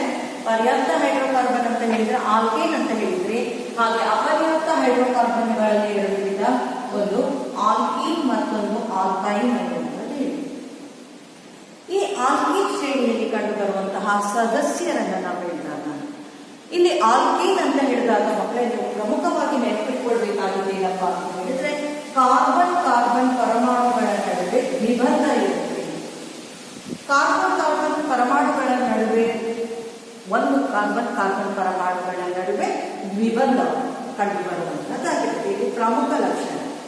ಯಾವ ಕಾರ್ಬನ್ ಪರಮಾಣುಗಳ ನಡುವೆ ದ್ವಿಬಂಧ ಕಂಡು ಬರ್ತಾ ಇದೆ ಅಂತ ಕಂಡುಬಂದರೆ ಅದನ್ನು ನಾವು ಆಲ್ಕೀನ್ ಅಂತ ಹೇಳಿ ಕರೀತೀವಿ. ಹಾಗಾದ್ರೆ ಆಲ್ಕೀನ್ ಗುಂಪಿನಲ್ಲಿ ಕಂಡುಬರುವಂತಹ ಸದಸ್ಯರುಗಳು ಯಾರು ಅಂತ ಹೇಳಿದ್ರೆ ಏನ್ ಕಾರ್ಬನ್ ಪರಮಾಣುಗಳಲ್ಲಿ ಆಲ್ಕೀನ್ ಶ್ರೇಣಿಯಲ್ಲಿ ಹೇಳ್ತಿರಲ್ಲ ಅದನ್ನೇ ನೀವು ಹೇಳಬೇಕು. ಅಲ್ಲಿ ಕಾರ್ಬನ್ ಪರಮಾಣು 1 ಅಂದ್ರೆ ನೀ, 2 ಅಂದ್ರೆ ಈ, 3 ಅಂದ್ರೆ ಪ್ರೋ, ಹಾಗೆ ಮಿಥೇನ್, ಈಥೇನ್, ಪ್ರೋಪೇನ್, ಬ್ಯೂಟೇನ್ ಆ ತರ ಹೇಳ್ತಾ ಹೋಗ್ತಿರಲ್ವಾ. ಆ ರೀತಿಯಲ್ಲಿ ಇಲ್ಲಿ ಏನ್ ಮಾಡ್ಬೇಕಪ್ಪ ಅಂತ ಹೇಳಿದ್ರೆ ಇಲ್ಲಿ ಆಲ್ಕೀನ್ ಆಗಿರೋದ್ರಿಂದ ಇಲ್ಲಿ ಕೊನೆಯಲ್ಲಿ ಅಲ್ಲಿ ಎ ಪ್ರತ್ಯಯವನ್ನ ಸೇರಿಸ್ತೀರಾ, ಇಲ್ಲಿ ಈ ಪ್ರತ್ಯಯವನ್ನ ಸೇರಿಸ್ತೀರಾ. ಆದ್ರೆ ಒಂದು ನೆನಪಿಟ್ಕೊಳ್ಬೇಕು, ಇಲ್ಲಿ ಕಾರ್ಬನ್ ಪರಮಾಣು 1 ಅನ್ನುವಂತಹ ನೀ ಇರೋದಿಲ್ಲ. ಯಾಕೆ ಅಂತ ಹೇಳಿದ್ರೆ ಕಾರ್ಬನ್ ಪರಮಾಣು ಒಂದೇ ಒಂದಿದ್ರೆ ಅದರ ನಡುವೆ ದ್ವಿಬಂಧ ಏರ್ಪಡೋದಕ್ಕೆ ಸಾಧ್ಯನೇ ಇಲ್ಲ. ಇಲ್ಲಿ ನಾವು ಹೇಳ್ತಾ ಇರೋದು ಕೇವಲ ಹೈಡ್ರೋಕಾರ್ಬನ್ಗಳ ಬಗ್ಗೆ. ಈ ಹೈಡ್ರೋಕಾರ್ಬನ್ಗಳಲ್ಲಿ ಕಾರ್ಬನ್ ಪರಮಾಣು ಒಂದಿದ್ರೆ ಹೈಡ್ರೋಜನ್ ಕಾರ್ಬನ್ ವೇಲೆನ್ಸಿ 4 ಇದೆ. ಇದು ಸುತ್ತ ಕಾರ್ಬನ್ ಪರಮಾಣು ಒಂದಿದ್ರೆ ಉಳಿದಿರುವಂತದ್ದು ಹೈಡ್ರೋಜನ್ ಆಗಿರುತ್ತೆ. ಇಲ್ಲಿ ಒಂದು ಕಾರ್ಬನ್ ಪರಮಾಣುವಿನ ನಡುವೆ 2 ದ್ವಿಬಂಧಗಳು ಏರ್ಪಡಲಿಕ್ಕೆ ಅಥವಾ ಕಾರ್ಬನ್ ಹೈಡ್ರೋಜನ್ ಜೊತೆಗೂ ಸಹ ದ್ವಿಬಂಧವನ್ನು ಏರ್ಪಡಿಸಿಕೊಳ್ಳಲಿಕ್ಕೆ ಸಾಧ್ಯನೇ ಇಲ್ಲ. ಸೊ ಹಾಗಾಗಿ ಆಲ್ಕೀನ್ ಶ್ರೇಣಿಯಲ್ಲಿ ನೀಟ್ ಅನ್ನುವಂಥದ್ದು ಈನ್ ಅನ್ನುವಂಥದ್ದು ಕಂಡು ಬರುವುದಿಲ್ಲ. 2 ಕಾರ್ಬನ್ ಪರಮಾಣುಗಳಿಂದ ಆರಂಭ ಆಗುತ್ತೆ. ಹಾಗಾಗಿ ಆಲ್ಕೀನ್ ಶ್ರೇಣಿಯ ಸದಸ್ಯರನ್ನ ನೀವು ಬರೀರಿ ಅಂತ ಹೇಳಿದ್ರೆ ನೀವು ಯಾವುದರಿಂದ ಆರಂಭ ಮಾಡ್ಬೇಕಪ್ಪ ಅಂತ ಹೇಳಿದ್ರೆ ಈಥೀನಿಂದ. ಈಥೀನ್ ಕಾರ್ಬನ್ 2 ಅಥವಾ ಕಾರ್ಬನ್ ಪರಮಾಣು ಸಂಖ್ಯೆ ಏನಾಗಿರುತ್ತೆ 2. ಹಾಗೆ ಕಾರ್ಬನ್ ಪರಮಾಣು ಸಂಖ್ಯೆ 3 ಅಂತ ಹೇಳಿದ್ರೆ ಯಾವ್ದಾಗಿರುತ್ತೆ? ಪ್ರೋಪೀನ್. 4 ಅಂತ ಹೇಳಿದ್ರೆ ಅಂದ್ರೆ ನಿಮಗೆ ಆಲ್ಕೇನ್ ಅಲ್ಲಿ ಬ್ಯೂಟೇನ್ ಅಂತೀರಾ, ಇಲ್ಲಿ ಬ್ಯೂಟೀನ್. ಅಲ್ಲಿ ಪೆಂಟೇನ್ ಅಂತೀರಾ, ಇಲ್ಲಿ ಅದನ್ನೇ ಪೆಂಟೀನ್. ಕಾರ್ಬನ್ ಪರಮಾಣುಗಳ ಸಂಖ್ಯೆ ಆಗಿರುತ್ತೆ ಇದು. ಹಾಗೆ 6ನೇದು ಅಂತ ಎಕ್ಸೇನ್ ಅಂತೀರಾ, ಇಲ್ಲಿ ಎಕ್ಸೀನ್. ಅಲ್ಲಿ ಹೆಪ್ಟೇನ್ ಅಂತೀರಾ, ಇಲ್ಲಿ ಹೆಪ್ಟೀನ್. ಅಲ್ಲಿ ಆಕ್ಟೇನ್ ಅಂತೀರಾ, ಇಲ್ಲಿ ಆಕ್ಟೀನ್.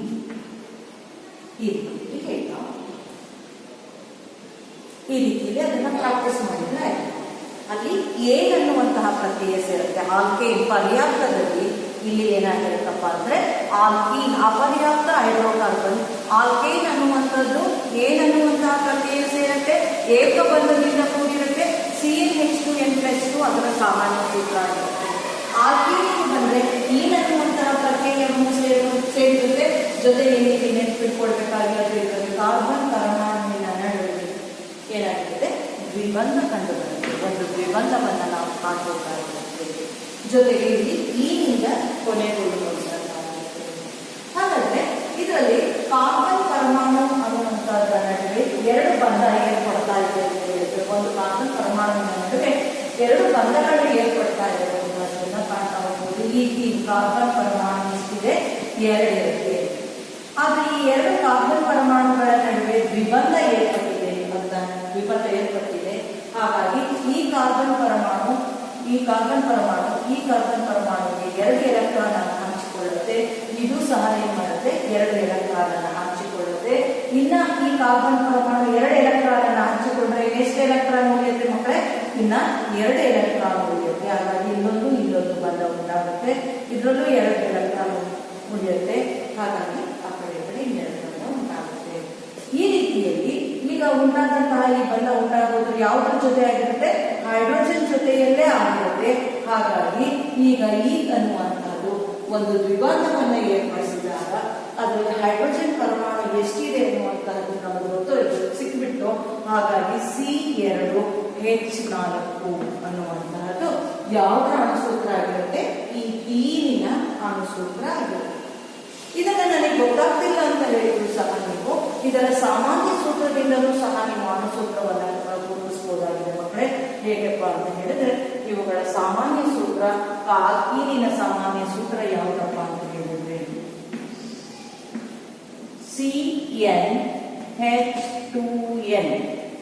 CnH2n. ಈಗ ನಾವು ನೋಡೋಣ ಬ್ಯೂಟೀನಿನ ಬಂದ ಕಾರ್ಬನ್ ಪರಮಾಣು 4 ಇದೆ ಅಂತ ಹೇಳಿದ್ರೆ, ಕಾರ್ಬನ್ ಪರಮಾಣು 4 ಅಂತ ಹೇಳಿದ್ರೆ C4. ಹಾಗೆ ಹೈಡ್ರೋಜನ್ ಹಾಗೆ ಬರ್ಕೊಳ್ಳೋಣ, ಎರಡು ಹಾಗೆ ಬರ್ಕೊಳ್ಳೋಣ. N ಎಷ್ಟಿದೆ, ಈ 4ನೇ ಬರೆಯೋದು ಕಾರ್ಬನ್ ಪರಮಾಣುಗಳ ಸಂಖ್ಯೆ CnH8. 4 8, ಇಲ್ಲಿ 4 ಬರೀಬೇಕು. 4 8 C4H8. ಇಲ್ಲ ಅಂತ ಹೇಳಿದ್ರೆ ಇನ್ನೂ ಈಸಿಯಾಗಿ ಬರೀಬಹುದು. ಹೇಗಪ್ಪ ಅಂತ ಹೇಳಿದ್ರೆ ಇನ್ನೂ ಒಂದು ನೋಡೋಣ.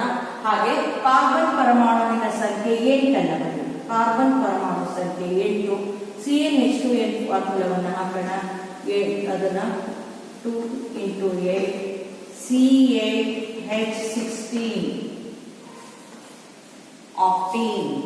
ಹಾಗೆ 7 ಕಾರ್ಬನ್ ಪರಮಾಣು ಇದೆಯೋ ಅದನ್ನ 2ರಿಂದ ಗುಣಿಸಿದ್ರೆ ಹೈಡ್ರೋಜನ್ ಪರಮಾಣು ಸಿಗುತ್ತೆ. ಹಾಗಾಗಿ ಅದನ್ನು ಸಹ ಈಸಿಯಾಗಿ ನೆನಪಿಟ್ಕೊಳ್ಬಹುದು. ಹಾಗಾಗಿ ಈ ಆಲ್ಕೀನ್ ಶ್ರೇಣಿಯ ಸಂಯುಕ್ತಗಳ ಅಣುಸೂತ್ರವನ್ನ ಬರೆಯಿರಿ ಅಂತ ಹೇಳಿದ್ರೆ C2 ಇದೆ, H4 ಆಗಿದೆ.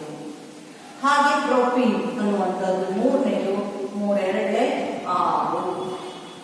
ಬ್ಯೂಟೀನ್ C4H8, 4 2 8. Pentene C5H10. ಎಕ್ಸಿನ್ C6 6 2 12, ಅದು ಹೈಡ್ರೋಜನ್ ಪರಮಾಣು ಆಗಿರುತ್ತೆ. C7H7ನ 2ರಿಂದ ಗುಣಿಸಿದ್ರೆ 14, ಅದನ್ನೇ ಹೈಡ್ರೋಜನ್ ಪರಮಾಣು ಸಂಖ್ಯೆ ಆಗಿರುತ್ತೆ. C8 8ನ 2ರಿಂದ ಗುಣಿಸಿದ್ರೆ 16 ಆಗುತ್ತೆ. ನಾವು ಆಕ್ಟೀನ್ ಬಂದಿದ್ವಿ C8H16 ಇದೆ. ಬ್ಯೂಟೀನ್ ಅನ್ನು ಬಂದಿದ್ವಿ C4H8. ಸರಿ ಇದೆ. ಈ ರೀತಿಯಲ್ಲಿ ನೀವು ಅವುಗಳ ಅಣುಸೂತ್ರವನ್ನ ಬರೆಯಬಹುದು.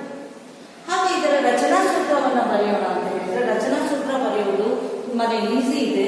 ಹಾಗಾಗಿ ಇಲ್ಲಿ ಒಂದು ನೆನಪಿಟ್ಕೊಳ್ಬೇಕು, ಕಾರ್ಬನ್ ಸರಪಳಿಯನ್ನ ಬರೆದಾಗ ಒಂದು ಪರಮಾಣುಗಳು 2 ಪರಮಾಣುಗಳ ಜೊತೆಗೆ ಒಂದು ದ್ವಿಬಂಧ ಬರೆಯುವುದನ್ನ ಮರಿಬಾರದು ಅನ್ನುವಂಥದ್ದು.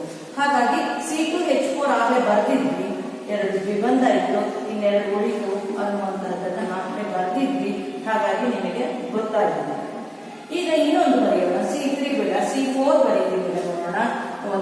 1 2 3 4 ಕಾರ್ಬನ್ ಪರಮಾಣು 4 ಇದೆ. ಯಾವುದೇ ಒಂದು ಕಾರ್ಬನ್ ಪರಮಾಣುವಿನ ಮಧ್ಯೆ ಎಲ್ಲಿಯಾದ್ರೂ ಬರೀಬಹುದು, ಇಲ್ಲಿಯಾದ್ರೂ ಬರೀಬಹುದು, ಇಲ್ಲಿಯಾದ್ರೂ ಬರೀಬಹುದು, ಇಲ್ಲಿಯಾದ್ರೂ ಬರೀಬಹುದು. ಯಾವುದೋ ಒಂದು ಕಾರ್ಬನ್ ಪರಮಾಣುವಿನ ಮಧ್ಯ ದ್ವಿಬಂಧ ಇದೆ. ಒಂದು ಕಾರ್ಬನ್ ಎರಡು ಕೊನೆಯಲ್ಲಿ ಯಾವುದಾದ್ರೂ ಮಧ್ಯ ಎಲ್ಲಿಯಾದ್ರೂ ಅಷ್ಟೇ ಒಂದು ಜೊತೆ ಕಾರ್ಬನ್ ಪರಮಾಣುಗಳ ಮಧ್ಯದಲ್ಲಿ ದ್ವಿಬಂಧ ಬರೆಯುವುದು.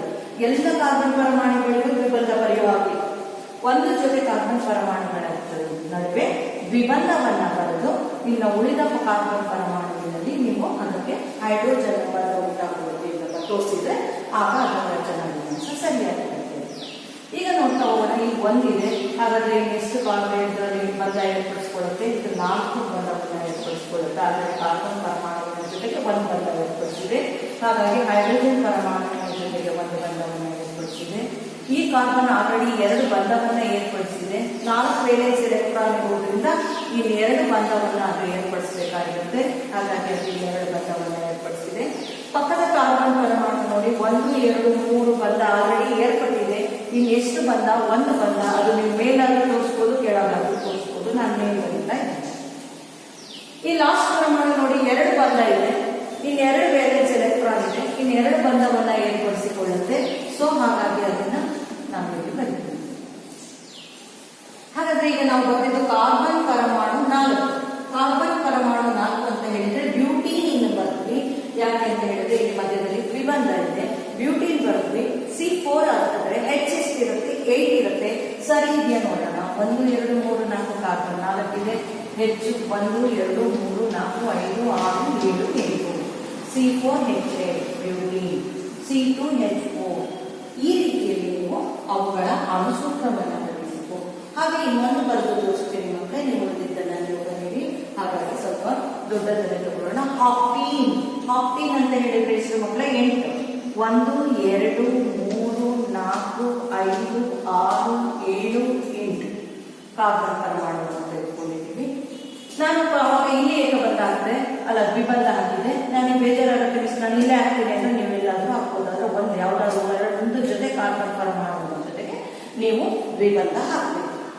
ಹಾಗೆ ಇನ್ನು ಉಳಿದಂತಹ ಎಲ್ಲ ಕಾರ್ಬನ್ ಪರಮಾಣುವಿಗೂ ಸಹ ಎಷ್ಟು 4 ವೇಲೆನ್ಸ್ ಎಲೆಕ್ಟ್ರಾನ್ ಇರೋದ್ರಿಂದ ಅದು 4 ಬಂಧವನ್ನ ಆ ಕಡೆ ಈ ಕಡೆ ಪ್ರತಿಯೊಂದು ಒಂದೊಂದು ಜೊತೆ ಎಲೆಕ್ಟ್ರಾನ್ ಅನ್ನು ಹಂಚಿಕೊಳ್ಳುವ ಮೂಲಕ ಅದು ಬಂಧವನ್ನ ಏರ್ಪಡಿಸುತ್ತೆ. ಇಲ್ಲಿಯೂ ಸಹ 3 ಇದೆ, ಆಯ್ತು 4 ಆಯ್ತು. ಇಲ್ಲಿ 2 ಇದೆ, ಮೇಲೊಂದು ಕೆಳಗೊಂದು ಹಾಕ್ತೀವಿ. ಈ ಕಾರ್ಬನ್ ಪರಮಾಣು ನೋಡಿ ದ್ವಿಬಂಧ ಹಾಕಿದೀವಲ್ಲ, ಅಲ್ಲಿ ಹೆಚ್ಚು ಹುಷಾರಾಗಿ ಗಮನಿಸಬೇಕು. ದ್ವಿಬಂಧ ಇದೆ, ಇಲ್ಲಿ 2 ಪರಮಾಣು ಇದೆ, ಇಲ್ಲೊಂದು ಈ ಕಾರ್ಬನ್ ಪರಮಾಣು 3 ಹಂಚಿಕೊಂಡಿದೆ, ಇಲ್ಲಿ 2, ಇಲ್ಲಿ ಒಂದು 3, ಇನ್ನು 1 ಉಳಿತು. ಇದನ್ನ ನೀವು ಮೇಲೆ ಆಗಿ ಇಲ್ಲಿ ಬರಿಬಹುದು, ಇಲ್ಲ ಅದನ್ನ ಅಳಿಸಿ ಇಲ್ಲಿ ಆಗಿ ಬರೀಬಹುದು. ಈಗ ನೋಡಿ ಇದು 1, 2, 3 ಏರ್ಪಡಿಸಿದೆ. ಹಾಗಾಗಿ ಇದಕ್ಕೂ ಸಹ ಇಲ್ಲಿ 1 ಬೇಕಾಗುತ್ತೆ, ಅದನ್ನು ಸಹ ನೀವು ಎಲ್ಲಿಯಾದರೂ ಬರೀಬಹುದು. 1, 2, 3, 4 ಇದಕ್ಕೂ 1, 2, 3, 4. ಹಾಗೆ ಈ ಕಾರ್ಬನ್ ಪರಮಾಣು ಒಂದೊಂದೇ ಇದೆ, ಮೇಲೊಂದು ಕೆಳಗೊಂದು. ಈ ಕಾರ್ಬನ್ ಪರಮಾಣುವಿನಲ್ಲೂ ಸಹ ಅಷ್ಟೇ. ಇಲ್ಲಿ ನೋಡಿ 4, 1, 2, 3, 4. ಈಗ ನೋಡೋಣ, ಆಕ್ಟೀನ್ ಬರ್ತಿದ್ದು C8 ಇದ್ರೆ H 16 ಇರ್ಬೇಕು. 1, 2, 3, 4, 5, 6, 7, 8 C8 ಇದೆ. H 16 ಇದೆಯಾ ನೋಡೋಣ. ಇಲ್ಲಿ ಬರೆಯುವಾಗಿಲ್ಲ, ಮತ್ತೆ ಸುಮ್ಮನೆ ಕೆಳಗೆಲ್ಲ ಹೆಚ್ಚು ಬರ್ಕೊಂಡು ಬರುವಾಗಿಲ್ಲ. ಯಾಕೆಂತ ಹೇಳಿದ್ರೆ ಇಲ್ಲಿ ಒಂದು ಕಾರ್ಬನ್ ಪರಮಾಣು ನಲ್ಲಿ 4 ವೇಲೆನ್ಸ್ ಎಲೆಕ್ಟ್ರಾನ್ ಇರೋದ್ರಿಂದ ಅದು ಕೇವಲ 4 ಬಂಧಕ್ಕೆ ಮಾತ್ರ ಆಗಿರುತ್ತೆ ಅನ್ನುವಂಥದ್ದನ್ನ ನಿಮ್ಗೆ ಗೊತ್ತಿರುತ್ತೆ. ಹಾಗಾಗಿ ನೆನಪಿಗೆ ಸಿ ಹೆಚ್ಚು ನೋಡೋಣ. 1, 2, 3, 4, 5, 6, 7, 8, 9, 10, 12, 13, 14, 15, 16. ಸರಿ ಇದೆಯಾ ಮಕ್ಕಳೇ? ಹಾಗಾದ್ರೆ ಈಗ ನೀವು ಆಲ್ಕೇನ್ ಶ್ರೇಣಿಯ ಸದಸ್ಯರ ಹೆಸರುಗಳನ್ನ, ಅಣುಸೂತ್ರವನ್ನ, ರಚನಾ ವಿನ್ಯಾಸವನ್ನ ಬರೆಯೋದನ್ನ ನೀವು ಕಲ್ತ್ತಾ ಅಲ್ವಾ ಮಕ್ಕಳೇ? ಈಗ ನಾವು ಅವುಗಳ ನಡುವೆ ಉಂಟಾಗುವಂತಹ ಚುಕ್ಕಿ ಸೂತ್ರವನ್ನ, ಒಂದೆರಡು ಚುಕ್ಕಿ ಸೂತ್ರವನ್ನ ನೋಡೋಣ. ಆಮೇಲೆ ಉಳಿದಿದ್ದನ್ನ ನೀವು ಮನೆಯಲ್ಲಿ ಬರೀಬೇಕು. ಅದನ್ನ ಪ್ರಾಕ್ಟೀಸ್ ಮಾಡಬೇಕು. ಮತ್ತೆ ಸರಳವಾಗಿದೆ, ಅರ್ಥ ಆಗ್ತಾ ಇದೆ ಅಂತ ಅನ್ಕೊಂಡಿದ್ದೀನಿ. ಹಾಗಾಗಿ ಚುಕ್ಕಿ ಸೂತ್ರವನ್ನ, ಎಲೆಕ್ಟ್ರಾನ್ ಹಂಚಿಕೆ ಹೇಗೆ ಉಂಟಾಗುತ್ತೆ ಅನ್ನುವಂಥದ್ದು, ಎಲೆಕ್ಟ್ರಾನ್ ಹಂಚಿಕೆ ಆಗೋದ್ರಿಂದಲೇ ತಾನೇ ಇಲ್ಲಿ ಬಂದ ಉಂಟಾಗುತ್ತೆ. ಅದನ್ನ ಚುಕ್ಕಿ ಸೂತ್ರದ ಮೂಲಕ ತೋರಿಸಿದ್ರೆ ನೀವು ಆ ನಂತರದಲ್ಲಿ ನೀವು ಅದನ್ನ ಉಳಿದಿದ್ದನ್ನ ನೀವು ಮನೆಯಲ್ಲಿ ಬರೀಬೇಕು. ಈಗ ನಾವು ಒಂದು ಚುಕ್ಕಿ ಸೂತ್ರವನ್ನು ಬರೆಯುವಂಥದ್ದು ಮಾಡೋಣ. ಪೆಂಟೀನ್ ಅನ್ನು ತೆಗೆದುಕೊಳ್ಳಿ.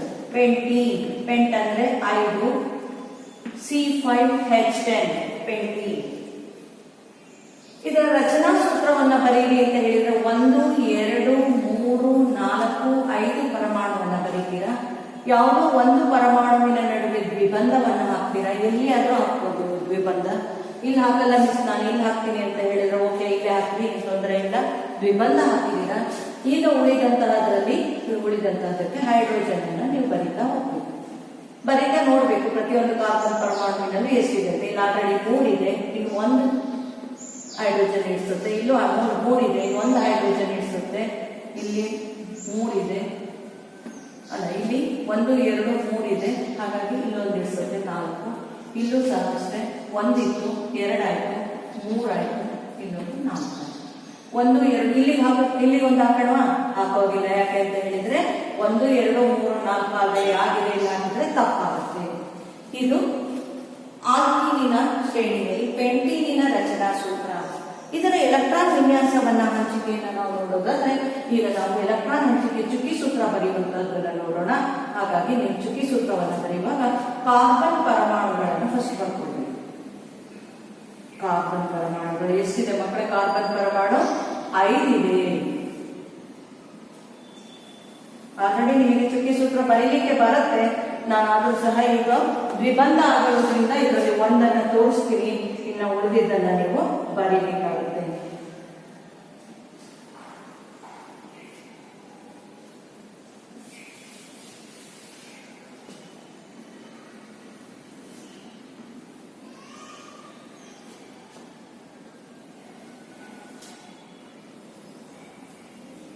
ಎರಡಾಯ್ತು, 3 ಆಯ್ತು, 4 ಆಯ್ತು. ಒಲಿಂಪಿಕ್ ನಡೀತಾ ಇದೆ, 5 ಇದೆ.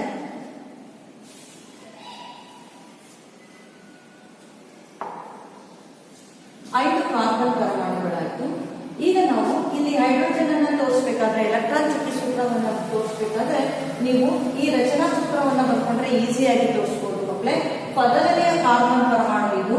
ಈ ಕಾರ್ಬನ್ ಪರಮಾಣುವಿನಲ್ಲಿ ಎಷ್ಟು ಹೈಡ್ರೋಜನ್ ಪರಮಾಣುಗಳಿದೆ ಅನ್ನುವಂಥದ್ದು ಸೂತ್ರವನ್ನು ಹಾಕೋದು. ಮೊದಲದಲ್ಲಿ 3 ಇದೆ, 1 2 3. ಹಾಗಾಗಿ ಇದನ್ನ 3 ಹೈಡ್ರೋಜನ್ ಪರಮಾಣುವನ್ನ ನಾವು ಬರೆಯೋದು. ಎರಡನೇದಲ್ಲಿ ಎಷ್ಟಿದೆ? ಎರಡನೇದು ಒಂದು ಕಾರ್ಬನ್ ಪರಮಾಣು. ಇಲ್ಲಿ ಎಷ್ಟಿದೆ? ಹೈಡ್ರೋಜನ್ ಪರಮಾಣು ಎಷ್ಟಿದೆ? 1 ಇದೆ. ನೆಕ್ಸ್ಟ್ ಅದರ ನೆಕ್ಸ್ಟ್ ಹೋದಾಗ ಇಲ್ಲಿ ಎಷ್ಟಿದೆ? 3ನೇದು. ಇದು 1 2 3. ಇದು ಕಾರ್ಬನ್ ಪರಮಾಣು 3. ಇಲ್ಲಿ ಎಷ್ಟಿದೆ? ಹೈಡ್ರೋಜನ್ ಪರಮಾಣು 1 ಇದೆ. ಹಾಗಾಗಿ 1 ಸಂಖ್ಯೆ ಅದನ್ನು ಹಾಕುವುದು. ನೆಕ್ಸ್ಟ್ 4ನೇ ಕಾರ್ಬನ್ ಪರಮಾಣುವಿನಲ್ಲಿ ಎಷ್ಟಿದೆ? ಹೈಡ್ರೋಜನ್ ಪರಮಾಣು 1 2 ಇದೆ. ಹಾಗೆ 5ನೇದಕ್ಕೆ ಹೋದಾಗ ಎಷ್ಟಿದೆ? 3 ಇದೆ, 1 2 3. ಈ ಕಡೆ ಒಂದಿದೆ ಹೈಡ್ರೋಜನ್ ಪರಮಾಣು, ಇಲ್ಲಿ ಒಂದಿದೆ. ಹಾಗಾಗಿ ನಾನು ಬೋರ್ಡಿಂದ ಹೊರಗೆ ಬಂದಿದೆ, ಸ್ವಲ್ಪ ಅಡ್ಜಸ್ಟ್ ಮಾಡ್ಕೊಳ್ಳಿ. ಇಲ್ಲೊಂದು ಹೈಡ್ರೋಜನ್ ಪರಮಾಣುವನ್ನು ತೋರಿಸ್ತೀನಿ. 1 2 3 4 5 ಹೈಡ್ರೋಜನ್ ಪರಮಾಣು ಇದೆ. ಹಾಗಾದ್ರೆ ಇದರಲ್ಲಿ ಚುಕ್ಕಿ ಸೂತ್ರವನ್ನು ನಾವು ಗಮನಿಸುವಾಗ ಈಗ ನೋಡೋಣ.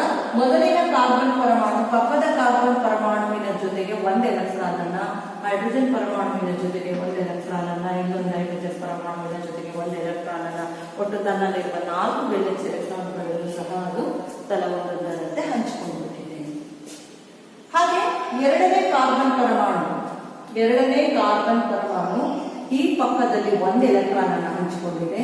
ಇಲ್ಲಿ ದ್ವಿಬಂಧ ಬಂದಿದೆ ಅಂತ ಹೇಳಿದ್ರೆ ಇದು 2 ಎಲೆಕ್ಟ್ರಾನ್ ಅನ್ನು ಹಂಚಿಕೊಂಡಿದೆ. ಈ ಕಾರ್ಬನ್ ಪರಮಾಣುವಿನಲ್ಲಿ 4 ವೇಲೆನ್ಸ್ ಎಲೆಕ್ಟ್ರಾನ್ ಇರುತ್ತೆ, 2 ಎಲೆಕ್ಟ್ರಾನ್ ಅನ್ನು ಇದು ಹಂಚಿಕೊಂಡಿದೆ. ಇಲ್ಲಿ ಈ ಪಕ್ಕದಲ್ಲಿ 1 ಹಂಚಿಕೊಂಡಿದೆ, ಇನ್ನು 1 ಉಳಿತು, ಅದನ್ನ ಇಲ್ಲಿ ಹಂಚಿಕೊಂಡಿದೆ. ಈ ಕಾರ್ಬನ್ ಪರಮಾಣುವನ್ನ 1 2 3 ಈ ಮೂರನೇ ಕಾರ್ಬನ್ ಪರಮಾಣುವಿನಲ್ಲೂ ಸಹ ದ್ವಿಬಂಧ ಕಾಣ್ತಾ ಇದೆ. ಹಾಗಾಗಿ ಇದು ಸಹ 2 ಎಲೆಕ್ಟ್ರಾನ್ ಅನ್ನು ಹಂಚಿಕೊಂಡಿದೆ. ಪಕ್ಕದ ಕಾರ್ಬನ್ ಪರಮಾಣುವಿನ ಜೊತೆಗೆ 1 ಎಲೆಕ್ಟ್ರಾನ್ ಅನ್ನು ಹಂಚಿಕೊಂಡಿದೆ. ಹಾಗೂ ಹೈಡ್ರೋಜನ್ ಪರಮಾಣುವಿನ ಜೊತೆಗೆ 1 ಎಲೆಕ್ಟ್ರಾನ್ ಅನ್ನು ಅದು ಹಂಚಿಕೊಂಡಿದೆ. 1 2 3 4 1 2 3 4 ಈ ಕಾರ್ಬನ್ ಪರಮಾಣು 4 ಎಲೆಕ್ಟ್ರಾನ್, ತನ್ನಲ್ಲಿರುವ 4 ವೇಲೆನ್ಸ್ ಎಲೆಕ್ಟ್ರಾನ್ ಅನ್ನು ಹಂಚಿಕೊಂಡಿದೆ. ಇದು ನಾವೀಗ 3ನೇ ಬಂದ್ವಿ. 1 2 3 4 ಇಲ್ಲಿ 2 ಎಲೆಕ್ಟ್ರಾನ್ ಹಂಚಿಕೊಂಡಿದೆ. ಈ 2 ಎಲೆಕ್ಟ್ರಾನ್ ಅನ್ನ ಇಲ್ಲಿ ಬರ್ತಿದ್ವಿ, 1 ಎಲೆಕ್ಟ್ರಾನ್ ಅನ್ನ ಇಲ್ಲಿ ಬರ್ತಿದ್ವಿ ಹೈಡ್ರೋಜನ್ ಜೊತೆಗೆ, ಇನ್ನೊಂದು ಎಲೆಕ್ಟ್ರಾನ್ ಅನ್ನ ಕಾರ್ಬನ್ ಜೊತೆಗೆ ಹಂಚಿಕೊಂಡಿದ್ದೀವಿ. ಈಗ ಈ ಕಾರ್ಬನ್ ಪರಮಾಣು 1 2 3. ಇಲ್ಲಿ ಕಾರ್ಬನ್ ಪಕ್ಕದ ಕಾರ್ಬನ್ ಪರಮಾಣುವಿನ ಜೊತೆಗೆ 1, ಇಲ್ಲಿನ ಹೈಡ್ರೋಜನ್ ಜೊತೆಗೆ 1, ಇಲ್ಲಿರುವಂತಹ ಹೈಡ್ರೋಜನ್ ಜೊತೆಗೆ 1 ಎಲೆಕ್ಟ್ರಾನ್ ಅನ್ನು ಏನ್ ಮಾಡಿದೆ, ಹಂಚಿಕೊಂಡಿದೆ. ಹಾಗೆ ಪಕ್ಕದ ಕಾರ್ಬನ್ ಪರಮಾಣುವಿನ ಜೊತೆಗೆ 1. ಹಾಗೆ ಇಲ್ಲಿ ಕೊನೆಯ ಕಾರ್ಬನ್ ಪರಮಾಣು ಸಹ ತನ್ನಲ್ಲಿರುವಂತಹ ವೇಲೆನ್ಸ್ ಎಲೆಕ್ಟ್ರಾನ್ ಅನ್ನ ಒಂದು ಕಾರ್ಬನ್ ಪರಮಾಣುವಿನ ಜೊತೆಗೆ ಇನ್ನು 3 ಹೈಡ್ರೋಜನ್ ಪರಮಾಣುವಿನ ಜೊತೆಗೆ ಹಂಚಿಕೊಂಡಿದೆ. ಹೈಡ್ರೋಜನ್ ಅಲ್ಲಿ ಇರುವಂತದ್ದು ಒಂದೇ ಒಂದು ಎಲೆಕ್ಟ್ರಾನ್, ವೇಲೆನ್ಸ್ ಎಲೆಕ್ಟ್ರಾನ್. ಸೊ ಅದು ಒಂದೊಂದು ಎಲೆಕ್ಟ್ರಾನ್ ಅನ್ನ ಅದು ಹಂಚಿಕೊಳ್ತಾ ಇದೆ. ಚುಕ್ಕಿಯ ರೂಪದಲ್ಲಿ ಅದನ್ನ ತೋರಿಸ್ತಾ ಇದ್ವಿ. ಇದು ಹೈಡ್ರೋಜನ್ ಪರಮಾಣು ಅಂತ ಹೇಳಿ ಗುರುತಿಸ್ಲಿಕ್ಕೆ ಸಹಾಯ ಆಗುತ್ತೆ ಅಂತ ಹೇಳಿ ಇದನ್ನ ಈ ರೀತಿಯಲ್ಲಿ ಸೂಚಿಸ್ತಾ ಇದ್ವಿ. ಹೈಡ್ರೋಜನ್ ಕಾರ್ಬನ್ ಜೊತೆಗೆ ಒಂದೊಂದು ಎಲೆಕ್ಟ್ರಾನ್ ಅನ್ನ ಏನ್ ಮಾಡ್ತಾ ಇದೆ, ಹಂಚಿಕೊಳ್ತಾ ಇದೆ. ಈಗ ನಾವು ಬರೆದಿರುವಂತಹ ಚಿತ್ರ ಚುಕ್ಕಿ ಸೂತ್ರ ಸರಿ ಇದೆಯೇ ಅನ್ನುವಂತಹದನ್ನ ಗಮನಿಸಲಿಕ್ಕೆ ಈಗ ನಾವು ಗಮನಿಸ್ತಾ ಹೋದಾಗ ಪ್ರತಿಯೊಂದು ಕಾರ್ಬನ್ ಪರಮಾಣುವಿನಲ್ಲೂ ಸಹ 8 ಎಲೆಕ್ಟ್ರಾನ್ಗಳು ಇವೆ. ಆ ರೀತಿಯಲ್ಲಿ ಗಮನಿಸಿದಾಗ ನಮಗೆ ಅದು 8 ಎಲೆಕ್ಟ್ರಾನ್, ಪ್ರತಿಯೊಂದು ಕಾರ್ಬನ್ ಪರಮಾಣುವಿನಲ್ಲಿ 8 ಎಲೆಕ್ಟ್ರಾನ್ ಇದೆ ಅಂತ ಹೇಳಿದ್ರೆ ಚುಕ್ಕಿ ಸೂತ್ರ ಸರಿಯಾಗಿದೆ. ನೋಡಿ, ಇದು ಕಾರ್ಬನ್ ಪರಮಾಣುವಿನ ವೃತ್ತ, ಕಾರ್ಬನ್ ಪರಮಾಣು. ಇದರಲ್ಲಿ 1 2 3 ಸಾರಿ ನೋಡಿ, ಅದಕ್ಕೆ ಚುಕ್ಕಿ ಎಲ್ಲೂ ಸಹ ಅದು ಎಕ್ಸ್ಟ್ರಾ ಹಾಕಲೇಬಾರ್ದು, ಅವರು ತಪ್ಪಾಗ್ತದೆ. 1 2 3 4 5 6 7 8 ಸರಿ ಇದು. ಇಲ್ಲಿ ನೋಡಿ ಕಾರ್ಬನ್ ಪರಮಾಣು, ಇದು ಒಂದು ಕಾರ್ಬನ್ ಪರಮಾಣು. ಇದರಲ್ಲಿ 1 2 3 4 5 6 7 8 ಇಲ್ಲಿ ದ್ವಿಬಂಧ ಇದೆ, ಹಾಗಾಗಿ 8 ಕಂಡು ಬರ್ತಾ ಇದೆ. ಈ ಕಾರ್ಬನ್ ಪರಮಾಣುವಿನಲ್ಲಿ 1 2 3 4 5 6 7 8 ಇದು ಸಹ ಸರಿಯಾಗಿದೆ. ಇಲ್ಲಿ ಕಾರ್ಬನ್ ಪರಮಾಣುವಿನಲ್ಲಿ ನೋಡ್ಕೊಳ್ಳೋಣ, ಒಂದು ಜೊತೆ ಎಲೆಕ್ಟ್ರಾನ್ ಮಾತ್ರ ಹಂಚಿಕೊಂಡಿರುತ್ತೆ. 1 2 3 4 5 6 7 8. ಈ ಕಾರ್ಬನ್ ಪರಮಾಣು ನೋಡಿ 1 2 3 4 5 6 7 8. ಹಾಗೆ ಹೈಡ್ರೋಜನ್ಗಳಲ್ಲಿ ಹೈಡ್ರೋಜನ್ 2 ಇಲ್ಲಿ ಹೈಡ್ರೋಜನ್ 2.